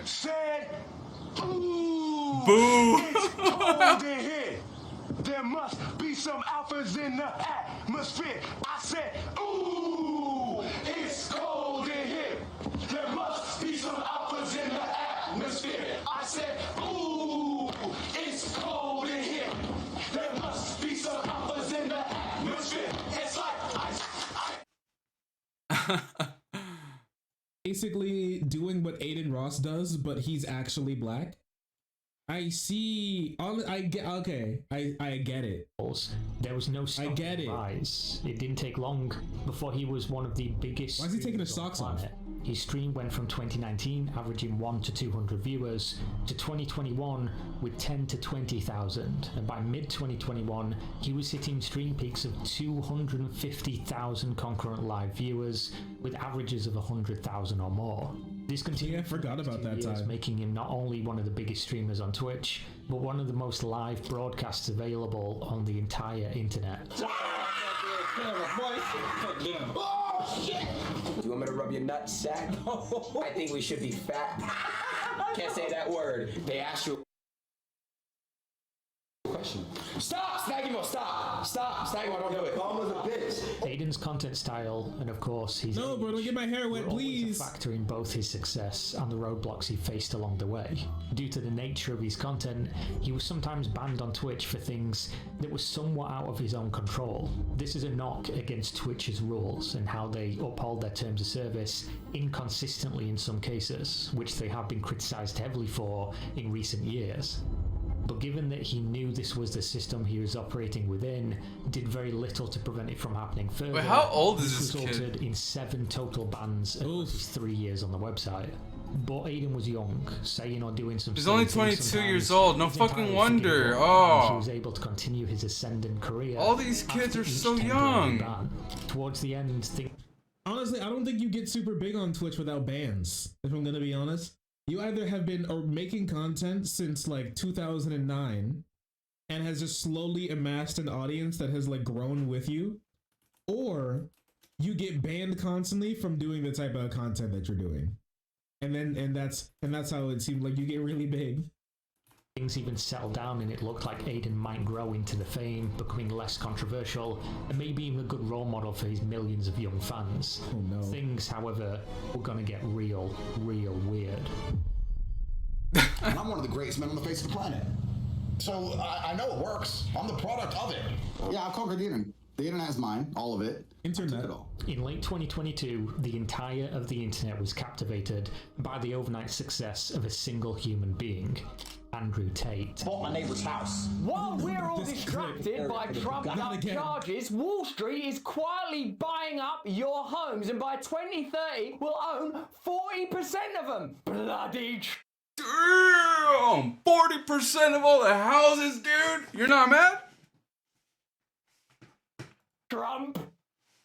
Hello there, you 6.4 million Awakening Wonders. Thanks for joining us on this voyage to truth and freedom. Hit the notification bell. Interact with whether you have a Republican in the White House or a Democrat in the White House, because we believe they're part of a corporate globalist agenda that will not be interrupted while we're distracted by sectarian politics. Let's get into it. For years, John and Angie Collier saved. Oh, this is nice. Eager to buy a first home in Fishers, Indiana, attracted by the good schools and proximity to work.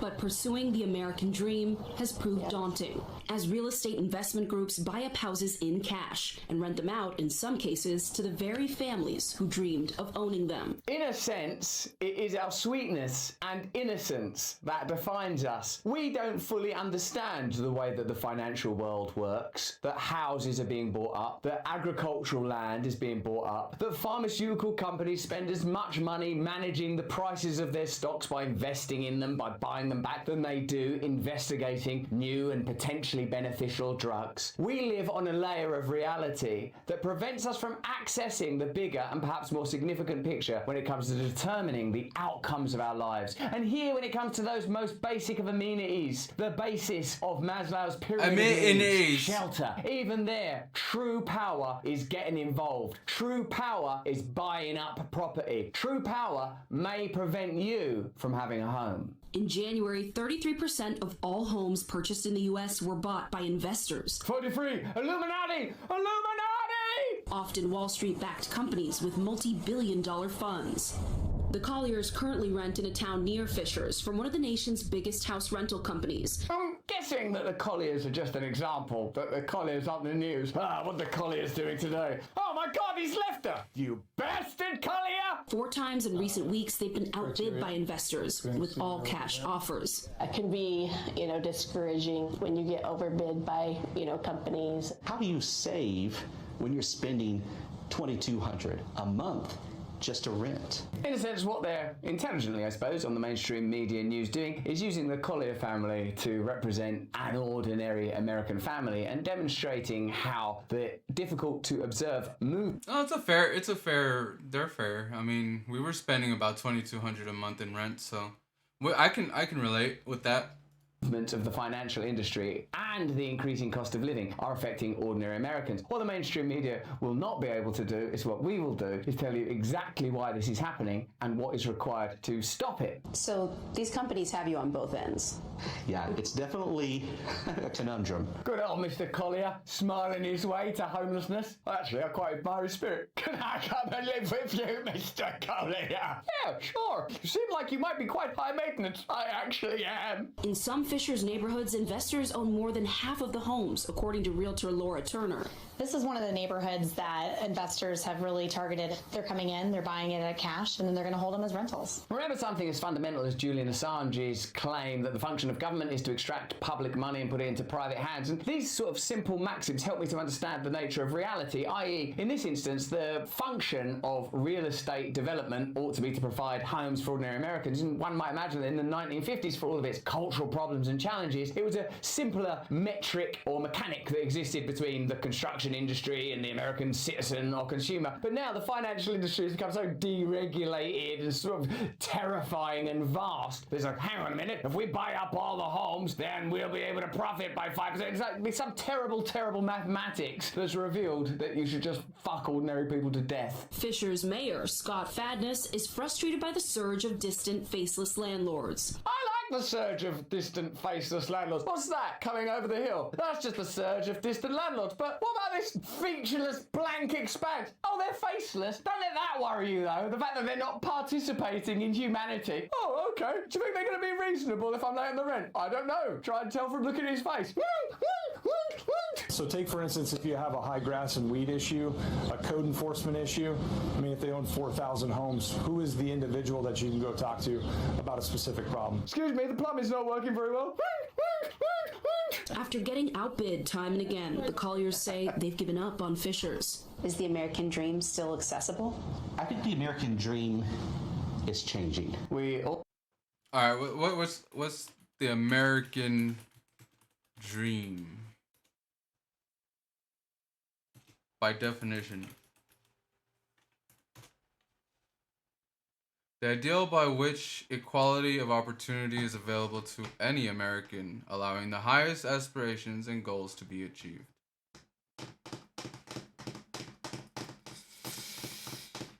Ooh.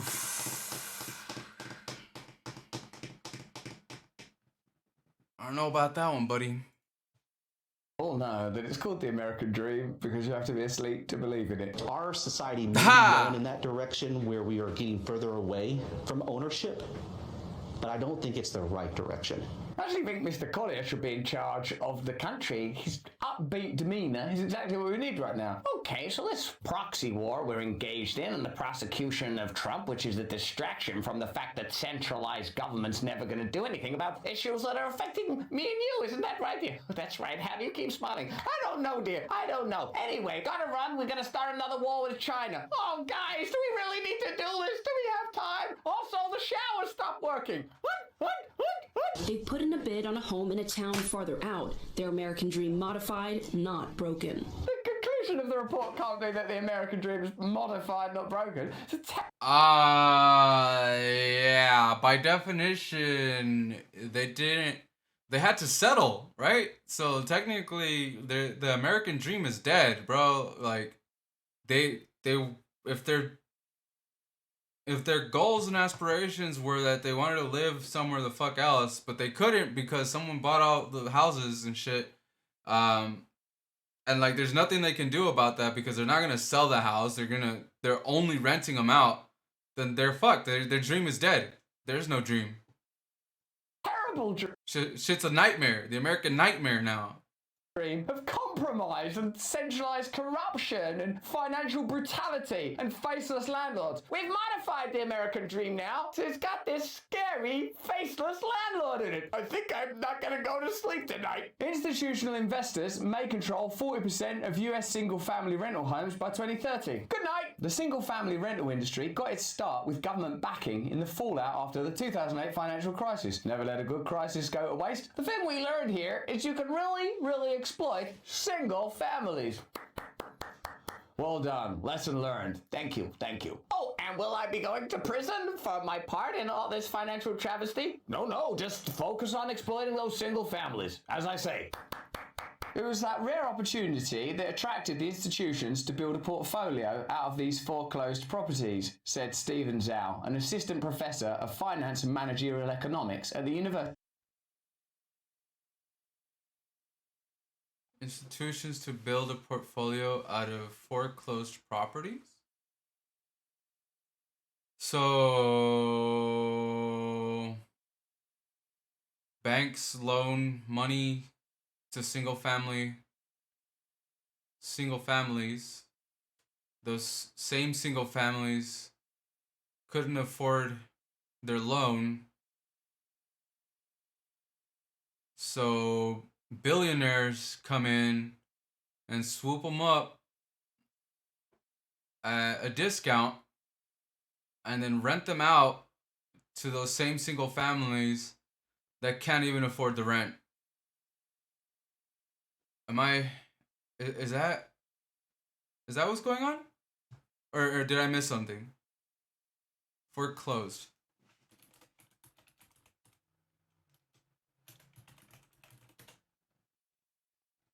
Take possession of a mortgaged property as a result of the mortgager failure to keep up their mortgage payments.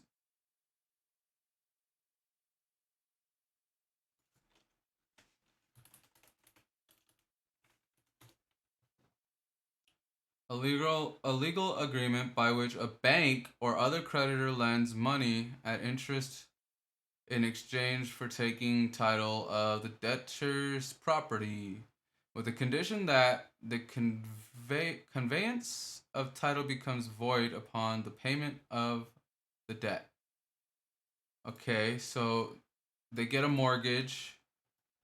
The mortgage is about as much as their rent is. So like maybe $2,000, $2,200 a month, right? And so they can't afford that. So they're forced to foreclose on their loan, their mortgage.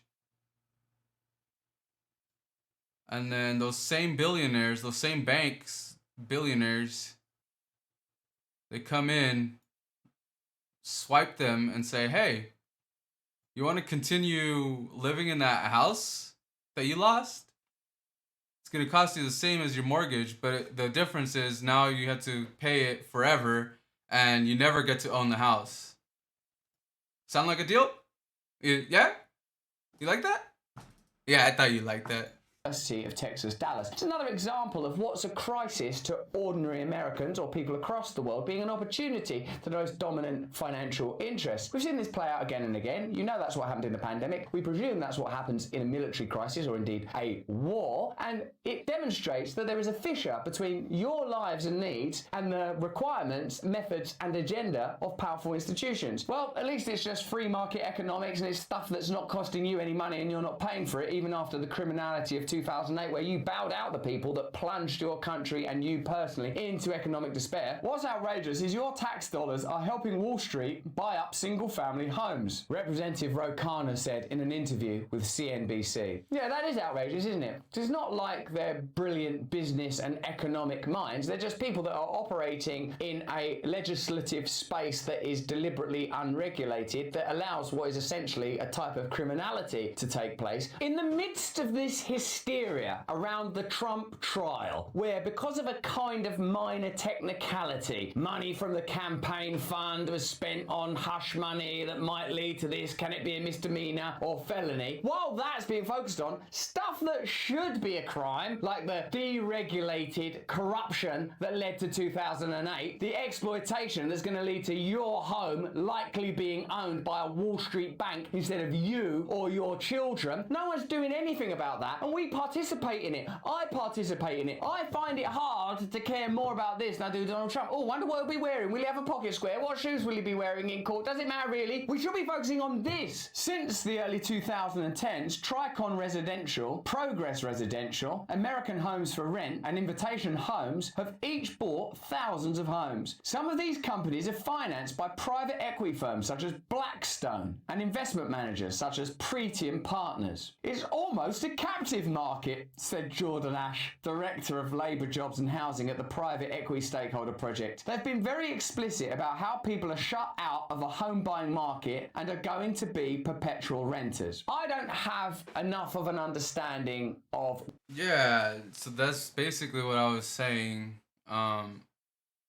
And like in some of these cases, like the people that are renting probably would never even qualify for a loan large enough to get those houses to begin with, right?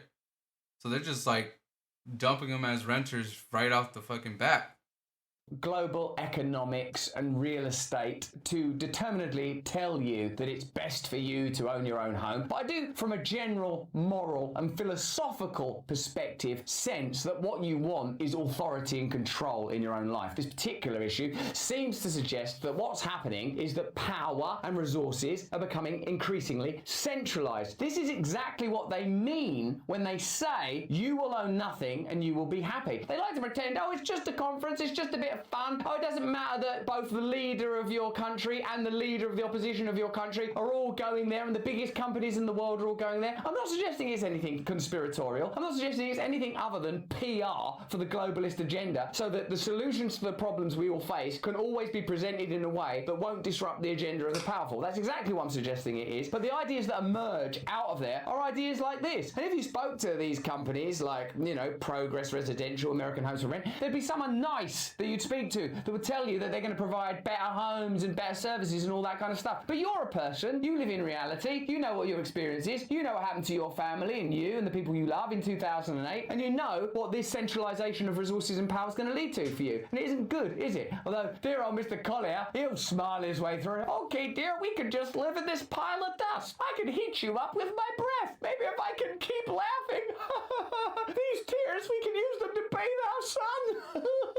These calls come after fierce housing inflation hit many Sunbelt states, including Texas, Florida, and Georgia, according to the National Association of Realtors. The prices in some Sunbelt markets have outpaced national figures for rent inflation. Between January 2020 and January 2023, rents for a two-bed detached home increased about 44% in Tampa, Florida, 43% in Phoenix, and 35% near Atlanta. That's compared with a 24% increase nationwide. So, not only are you not not going to own your home, you're going to be extortionately overcharged for your rent. This is ultimately another one of those wealth transfer techniques where low income, ordinary folks, middle class folks all will pay more money for stuff and it will aggregate in the hands of the elites. Plainly that, it's a technique to do that and it's being soft sold to us. By 2030, the institutions may hold some 7.6 million homes, or more than 40% of all single family rentals on the market, according to the 2022 forecast by MetLife Investment Management. We heard from community organisers who are surprised at how many of the homes on a particular block will be owned by corporate landlords, PESP Housing Director Jordan Ash told CNBC. Home ownership is the main way in this country that people build wealth, and while in some ways it may not look very different if someone is renting or owning a home, financially it's very significant both for that individual family and for communities, whether or not they do own the home. Right. It does make it makes a difference, because if you own the home, then you're building what is it, equity? Because like after some time, you know, of living in your house, if you, for example, wanted to like move somewhere else, you could sell your house for more money and use that money to buy a new house. But if you rent for your entire life, not only are you just dumping money into someone else's pockets forever, you're never building any type of equity. So once you move, you're done. That's it. You just move with whatever money you were able to save up. If you were lucky enough to have a job that pays enough for you to both pay your rent and save some money on the side. Part of the problem with private equity involved in housing is that they're in it for the short term, Ash continued. Their goal is to take a company, increase cash flow in order then to sell it or to take it public, which they did in the case of Invitation Homes. Unlike smaller landlords who are still looking to have a profit, may be in it for the long term and see it as a long term investment, are more concerned in terms of stability, concerned in terms of satisfied tenants and wanting there to be less turnover. With private equity, it's really about maximising the short term returns. So in a sense, it's a mentality that you don't want to play a role in housing, and in particular the housing of families that are looking for stability. Not that people that are single or live different types of lifestyle aren't also worthy of securing stability. Of course they are, but they've probably long been subject to the mentality that is now beginning to prevail in this particular market. What this is evidence of is the kind of expansion that prevents choice, even while we're told the free market capitalism is leading to more and more choice for all of us. I consider it to be similar to food. It's kind of like you're only eating the type of food that's available for you, and because that's the type of food that's mass produced, it's very difficult to eat healthy food. We know we should be eating healthy food. We can't get it. It's more expensive to buy organic. Once that kind of thing starts happening because of market forces in homes, you're ultimately moving towards a time where you live in a cell and are attached to a drip. And if you can't offer the machine something of value, you'll ultimately be criminalised, homeless, or executed. I mean, that's the general direction, isn't it? What do you think about that, Mr. Collier? Well, I quite like the old drip. Hey, once in a while I take it out of my arm and have a sip and I pretend it's a slushie. Oh, back in the arm for now. Want a little boost, Junior? Before Too Fast. His metaphor's a little strange, but there's this model citizen. I misspelled model. Essentially, we're becoming this, right? We're Preppy young boy or girl, and more are the gears that keep our.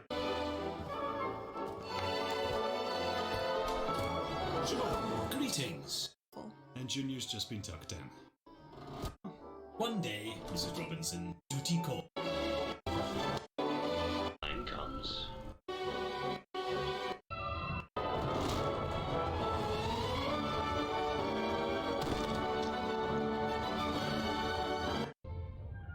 You did indeed, Robinsons.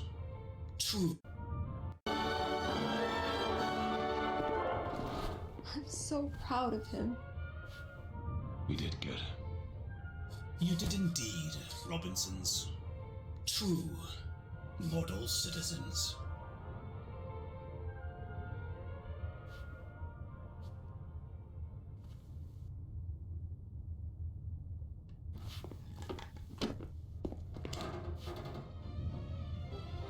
Thank you, Joe.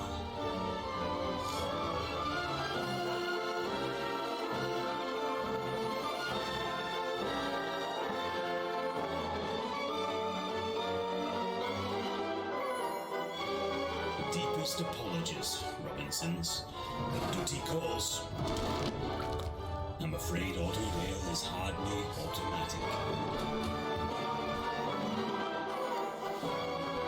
And your families are what keep our engines turning and turning. Let us hope that this perfect cycle never ends.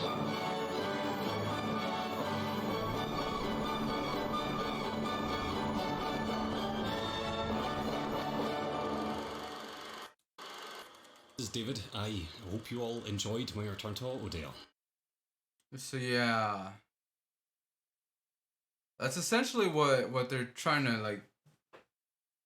That's what he's describing. 2010, institutional landlords didn't exist in the single-family rental market. Now there are 25 to 30 of them. So it's just a new emergent market. Like 100 years ago, no one ate processed food. Now everyone eats processed food. It's not good for us. The general trajectory, while we're told it's progress, and in certain ways, technology, medicine, in certain fields, it obviously is, it's also centralizing and aggregating and accumulating wealth in a very particular direction. You recognize that, don't you? Let me know in the chat, in the comments. From 2007 to 2011, 4.7 million households lost homes to foreclosure and 1 million more to short sale. So that means that 2008 was a period of great opportunity and advantage. It's a bit like the pandemic, isn't it? Like the pandemic and the financial crisis definitely have comparable components in that it was a devastating crisis if you were in a particular strata of society, but an incredibly lucrative opportunity if you were in another strata of society. Private equity firms developed new ways to secure credit, enabling them to leverage their equity and acquire an astonishing number of homes. After the 2008 crash, the unprecedented supply of cheap housing in good neighbourhoods made corporate single-family home management feasible for the first time. It's only regarded as a financial opportunity. That's homelessness from another perspective. Neighbourhoods that were formerly ownership neighbourhoods that were one of the few ways that working-class families could build wealth and gain stability are being slowly or not so slowly turned into renter communities and not renter communities owned by mom-and-pop landlords, but by some of the biggest private equity firms in the world, says Peter Coons, the former Los Angeles director of the activist group Alliance of Californians for Community Empowerment. In some ways, I'm glad because it's now so magnified, amplified, and obvious that there is corruption, that it's affecting everybody. So whether you're sort of part of an underclass, ordinary working class, middle class, even affluent middle class, they're coming for you in the rhetoric of Donald Trump. What is really dangerous to tenants and communities is the full integration of housing within financial markets, says Maya Abood, who wrote her graduate thesis at the Massachusetts Institute of Technology So this is on the single-family rental industry. Because of the way our financial markets are structured, stockholders expect ever-increasing returns. All of this creates so much pressure on the companies that even if they wanted to do the right thing, which there's no evidence that they do, all of the entanglements lead to an incentive of not investing in maintenance and transferring all the costs onto tenants. Blackstone spent over $5.5 million lobbying in 2022, with several members of Congress owning stocks in it. So once again, it's the same story. Centralizing financial interests in alliance with a government that they lobby, with people in Congress who own stocks and shares in their company, moving in a direction that is not beneficial to you and will eventually reach a tipping point where ordinary people are so disempowered we can no longer participate in the game. All the while, eyes are on Donald Trump for minor legislative foibles and failings, and if they're illegal and justice is consistent, anyone who breaks the law should be subject to the punishment that are associated with breaking those laws. But we all know that that's a political trial, and we all know that everyone benefits from the distraction that it provides, and that these kind of stories are the stories that are going to affect your life. This is going to come between you and owning a home, and ultimately your ability to organize and control your own life and resources. So while the Trump trial is fascinating, these are the stories that we have a responsibility to understand. These are the kind of situations that we have to demand that the powerful deal with, or we have to replace the powerful with ourselves. But that's just what I think. Let me know what you think in the comments below. If you enjoyed this video, have a look at Ivor.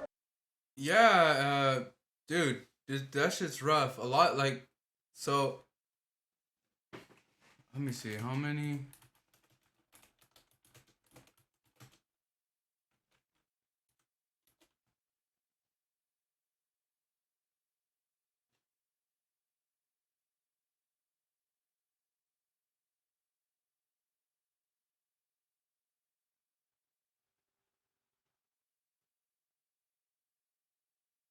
I think renting has gone up. So 34.4% of renters are under 35. 38.1% of renters live alone, while 59.5% of homeowners are married couples. In the top 25% net worth percentile, 3.9% are renters.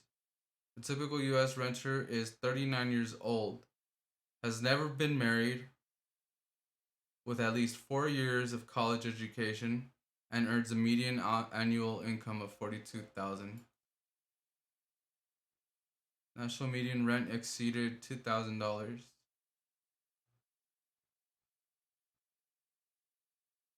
So I think when you look at the statistics, under 35, 45 to 54.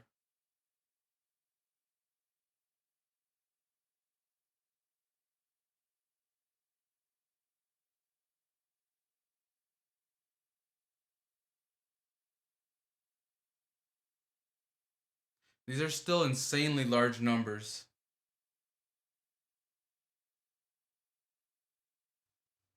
That is still crazy, crazy, crazy.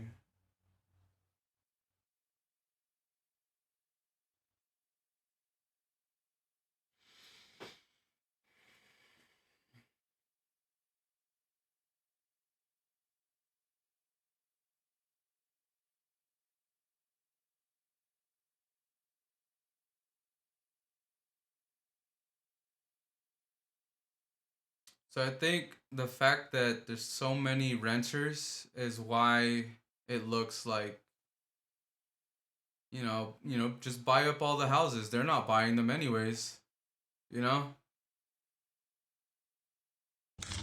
Anyway, Tate, you can make an argument, is one They're of happier the renting most anyways, controversial right? figures to appear on the internet ever. Full stop. He went from being barely known to the most searched man on the planet, and his influence was unavoidable. It didn't matter where you were, what social media or news website you were interacting with, Andrew Tate was front and center. His name was on everyone's lips and fingertips. Everyone you spoke with had an opinion on him, and these opinions were almost always one of two extremes. There was a lot of ridicule, disgust, and even hate, which rivaled the praise, admiration, and love on the other end of the spectrum. Andrew Tate, to some, spoke of harmful ideology. It's as if a single person or even a group of people could ruin a generation. Of harmful ideology. These people ruined a generation?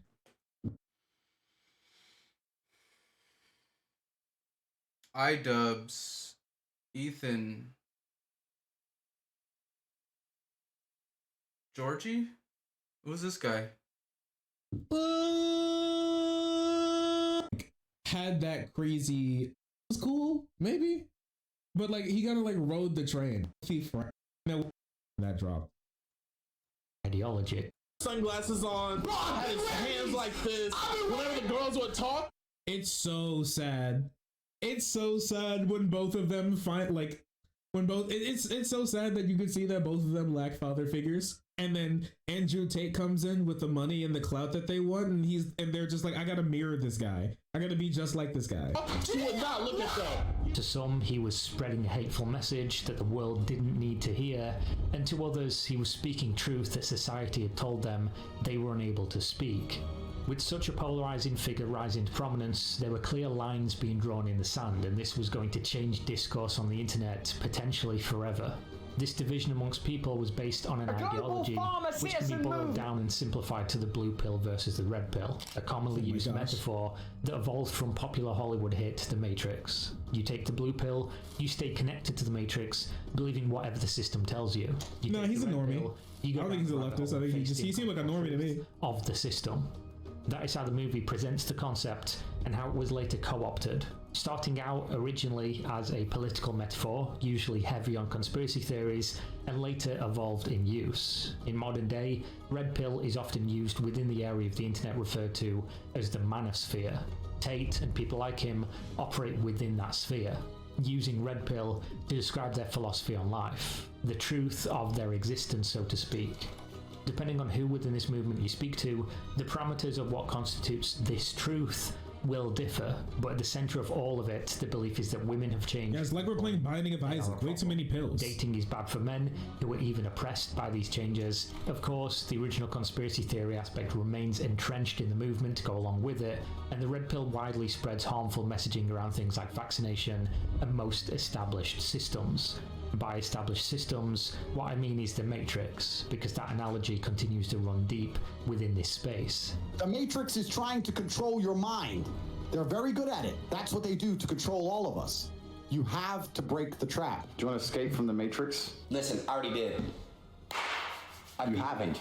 You're very firmly inside because your soul is still controlled and you're still hedonistic. This movement, the Red Pill, is often described as misogynistic, hateful, harmful, and many other negative descriptors. Oh yeah, I'm hedonistic. Give me that head. It's bang out the machete, boom in her face, and then grip her up by the neck. Like, stop, bitch! While there are nuggets of truth sprinkled into some of the messaging, and a few good pieces of advice such as working out, what is that? Your life with promotion, and a few good pieces of advice such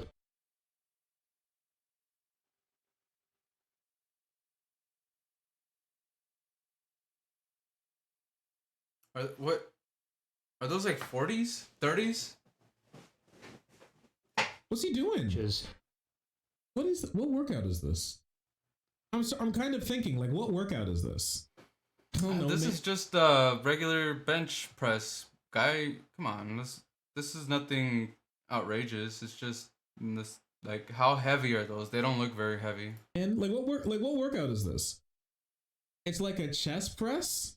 What, a dumbbell incline chest press? Yeah, that's normal. He's not getting a full range of motion. I don't know, maybe he's doing one of those workouts where you do like where you split up your sets. You split up your reps by or your sets by like some. Shouldn't your arms be like knowledge advice? Yeah, that's what I was saying. His arms are really close to the body. From the movement are usually outweighed heavily. Like when you do a chest press or like a chest movement, shouldn't your arms be like kind of at like a 45-degree 90-degree angle. You it has to be a 90-degree angle, not 45. Yeah, you do out like out, just out, all the way out, and at a 90-degree angle. And you want to really get your chest in there.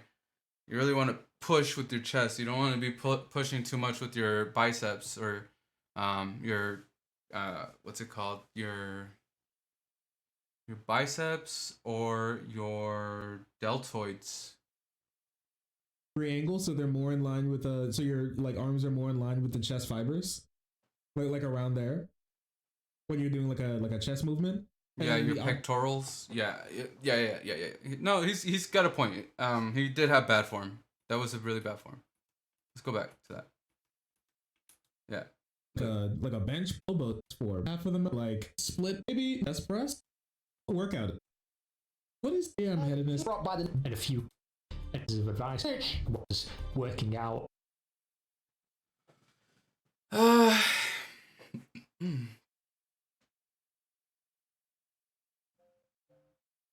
He does. No, that's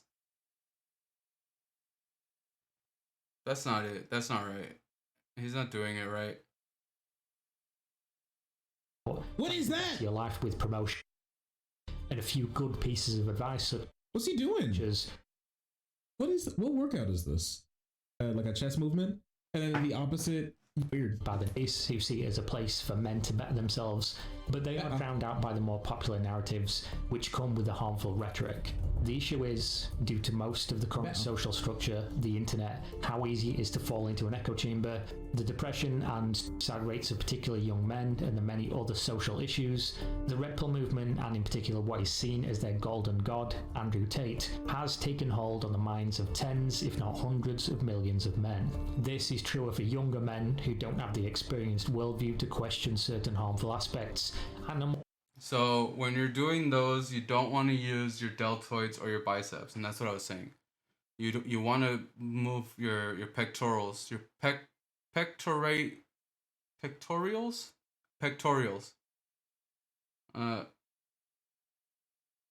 Unless he is working out his deltoids.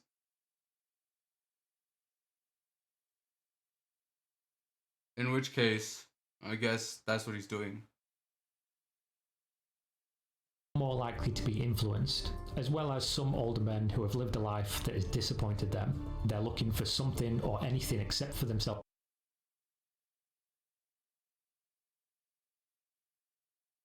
I'm trying to work out my brachioradials and the flexor carpies and extensor carpies. Trying to get them Popeye arms. To blame for their complete mediocrity. So what does any of this have to do with Adin Ross? How does this impact his situation? Well, he, like many other young men, was taken in by Andrew Tate's messaging, which is certainly powerful. You're so hedonistic. Anyways, have you seen my Bugatti? Anyways, what color is your Bugatti? I got all these women. You're so hedonistic.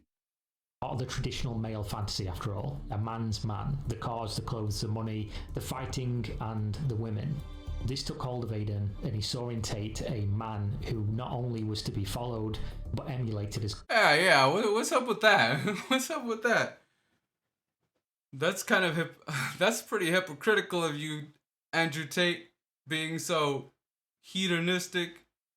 Closely as possible. Hedonism.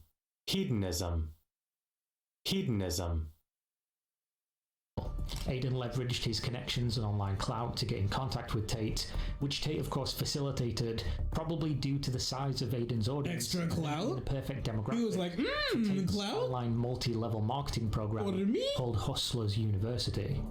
A program that costs $50 a month to join a Discord server where teachers will train you in how to make money online, all of which is information you can find online with a simple Google search. The most lucrative aspect of Hustlers University, aside from Tate's multiple millions of dollars earned each month for little to no work, was of course promoting Hustlers University to other prospective buyers. I think I can call it literally no work. Back on any sales made. Apparently, a lot of the classes on Hustlers University weren't even completed. And the big thing is, none of these things that like Andrew Tate is like showing are things that he used. Once again, he only made his money from like trafficking women and like scooping off money from OnlyFans that they made from OnlyFans and like Chatterbait. That's like how he made all of his money, and that's kind of it. That's it. Because he spent all the money that he made from kickboxing to fly to Romania. I don't know. I think it's wild. And the mob, a little bit of mob money. Course material. But I think that was only until after he got to Romania. Was originally for an actual stroke of genius on Tate's behalf, as when he was banned from social media platforms, his messaging not only didn't diminish, despite having no personal presence, but actually grew drastically. They could ban him as a man or as a business, but now his business had expanded. His brand was tens of thousands of smaller creators. You were not crushed along with the normies. Eventually, within a few months of meeting Kira TV. Oh. I don't know why I didn't look him up like that.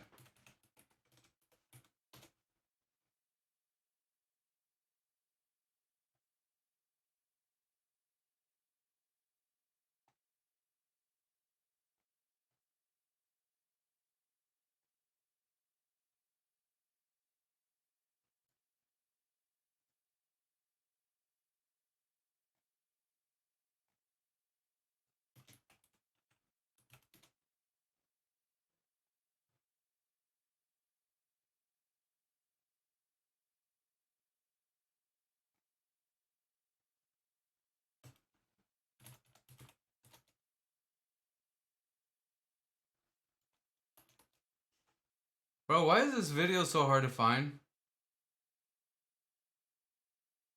Whatever, dude. Adin Ross. This movement, the Red Pill, is often described as misogynistic, hateful, harmful, and many other negative descriptors. Oh, you cheated, you cheated. It's bang out the machete, boom in her face, and then grip her up by the neck. Like, shut up, bitch! While there are nuggets of truth sprinkled into some of the messaging, and a few good pieces of advice such as working out, trying to better your life with promotions, education, and moving up the ladder in all aspects, you don't need to take on the other problematic aspects of the movement. But to go is along this with the video? common Wait, what? knowledge advice. Whatever pros can be gleaned from the movement are usually outweighed heavily by the negatives.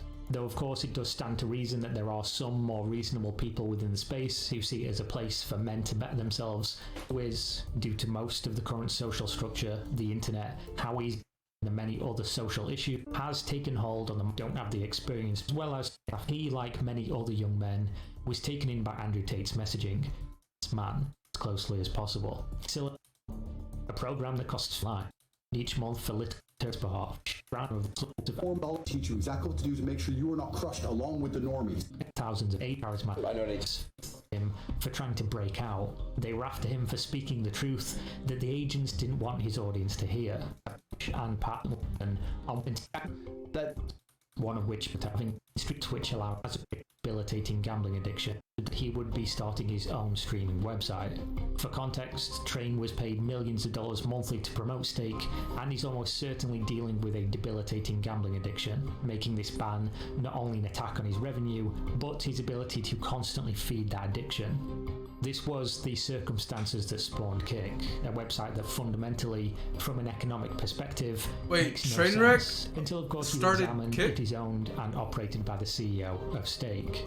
Essentially, from what I can tell, it seems to serve as a funnel between the creators that they've paid millions, maybe even tens of millions of dollars in exclusivity contracts to bring their audience over to Kick, where they can be exposed to the gambling website. In my mind, with their lack of advertisers backing the website and their 95% creator, 5% of website revenue split on subscriptions, it's the only possible way for the site to make financial sense. This isn't charity. After all, if you know anything about streaming, Twitch doesn't make a profit, and they take 50-50, have a lot of advertisers, and even subsidize the cost of their gargantuan server bills due to the fact they're owned by Amazon, who own Amazon Web Services. Mixer couldn't even make a profit, and they're Microsoft, who own Microsoft Azure, one of the most powerful networking solutions in the world. Now, how does this all relate to Aiden? Well, by the time Kick became available, his time on Twitch was basically up.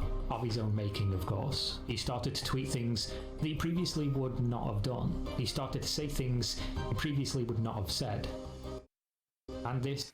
You keep saying certain things, and you keep basically promoting certain things on your stream, we're gonna have to take you down indefinitely. So my team and I, we've been thinking of some workarounds. We've been thinking of like stuff that we can do to basically block this off and basically move past us, and we got some stuff in the works. Which is when he went over to Kick to do some test streaming. The plan, which Trainwreck's already set in motion for himself, will be to stream 1 hour on Twitch, get his audience active and engaged, and then direct them over to Kick, where he'd finish the rest of the stream, hopefully transferring over the people who wanted to continue watching. Doing this for a few weeks or months would eventually mean that hopefully most of his audience would log on Kick to see him live, instead of just being on Twitch.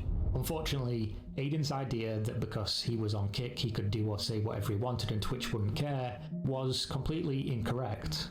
Aiden decided to purposefully open pornography on his stream, showing the main page of the explicit site to his young audience, letting it sit there, asking his fans what they wanted to watch. Kick warned him that he needed to stop, that this was against their rules.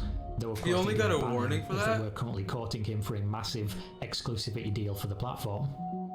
Twitch, however, saw the issue of having this man associated with their website, likely knew he was only going to get worse from there, and cut ties. They issued Aiden with his 8th and this time permanent ban. Luckily for him, he did finalise the contract with Kick prior to this, biggest streaming deal in history, and got him for free. This man very They still signed a deal with him after doing that? He was watching Nazi propaganda videos featuring heavy anti-Semitism, incredibly racist videos, trying to trick people into saying the N-word against their will, and doing what he admittedly says is torturing his audience for fun. What did you say? Okay, you're gonna pull the blanket off her, pour it all on her face, listen, and then you're like, wake up, bitch, and you're gonna grab the bag and go, smack, smack, smack. He then started making threatening tweets to Twitter gossip accounts like Jake Lucky, who had posted about some of his prior transgressions in recent days, and constantly talking about charities for multiple years. Bro, this kid is absolutely unhinged. A global farmer citizen movement is taking up a billionaire's awakening wonders. Thanks for joining us on this content every single day. Greenwashing and strategies that punish ordinary farmers while never addressing powerful polluting forces are never going to be the ecological solution that the world needs, and they already know that. Let's look into carbon offsetting, which could be the biggest blag in the greenwash industry. unbridled joy for Caroline van der Plas as her party shook up the Dutch political landscape on Wednesday evening.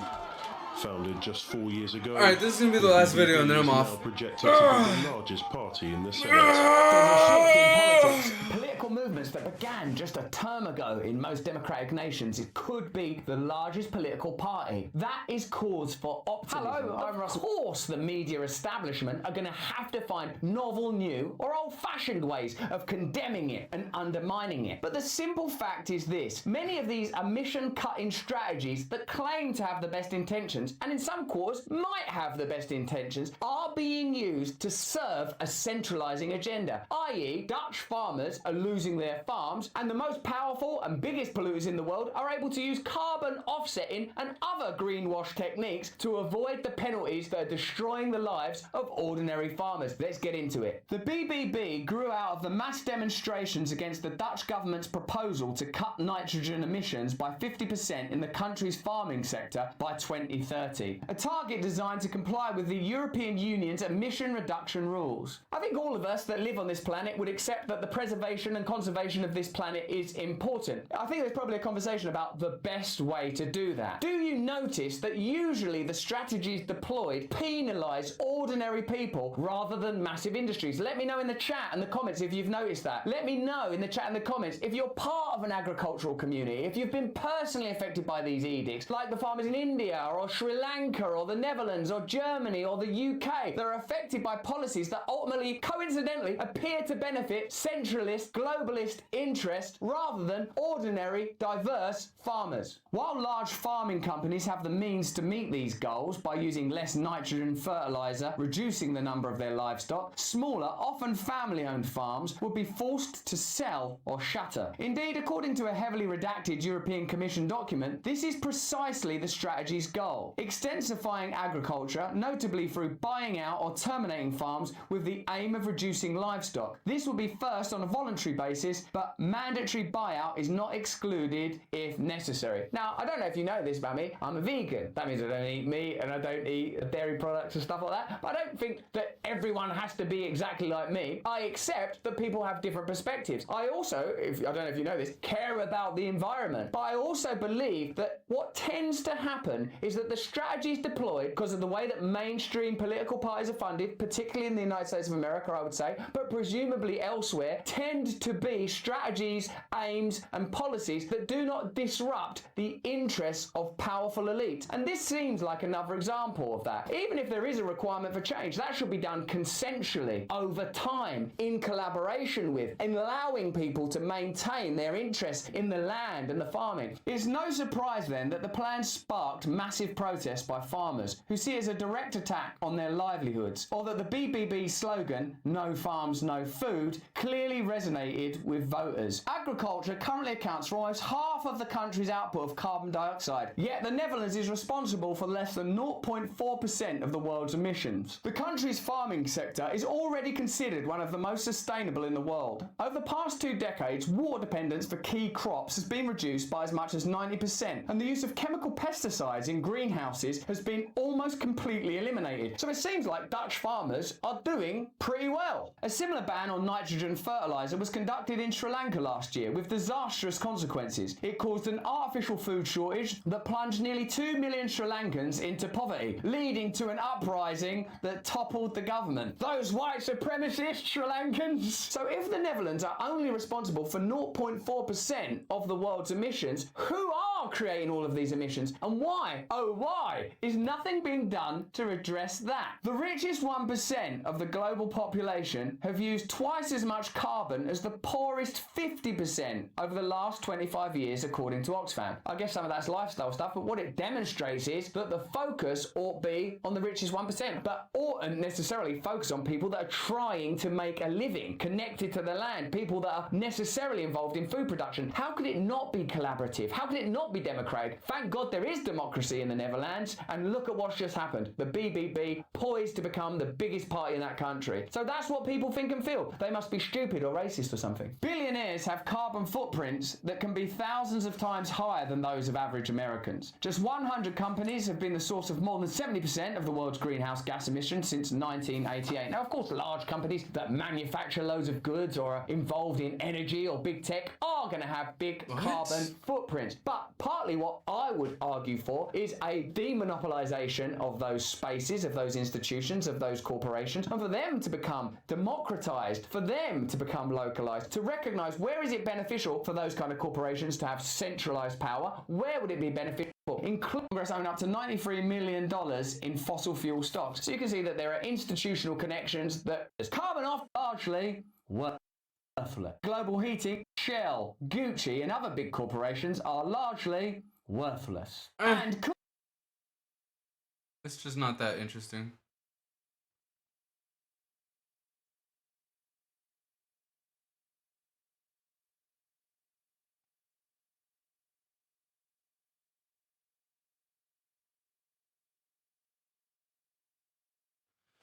All right, well, I'm off.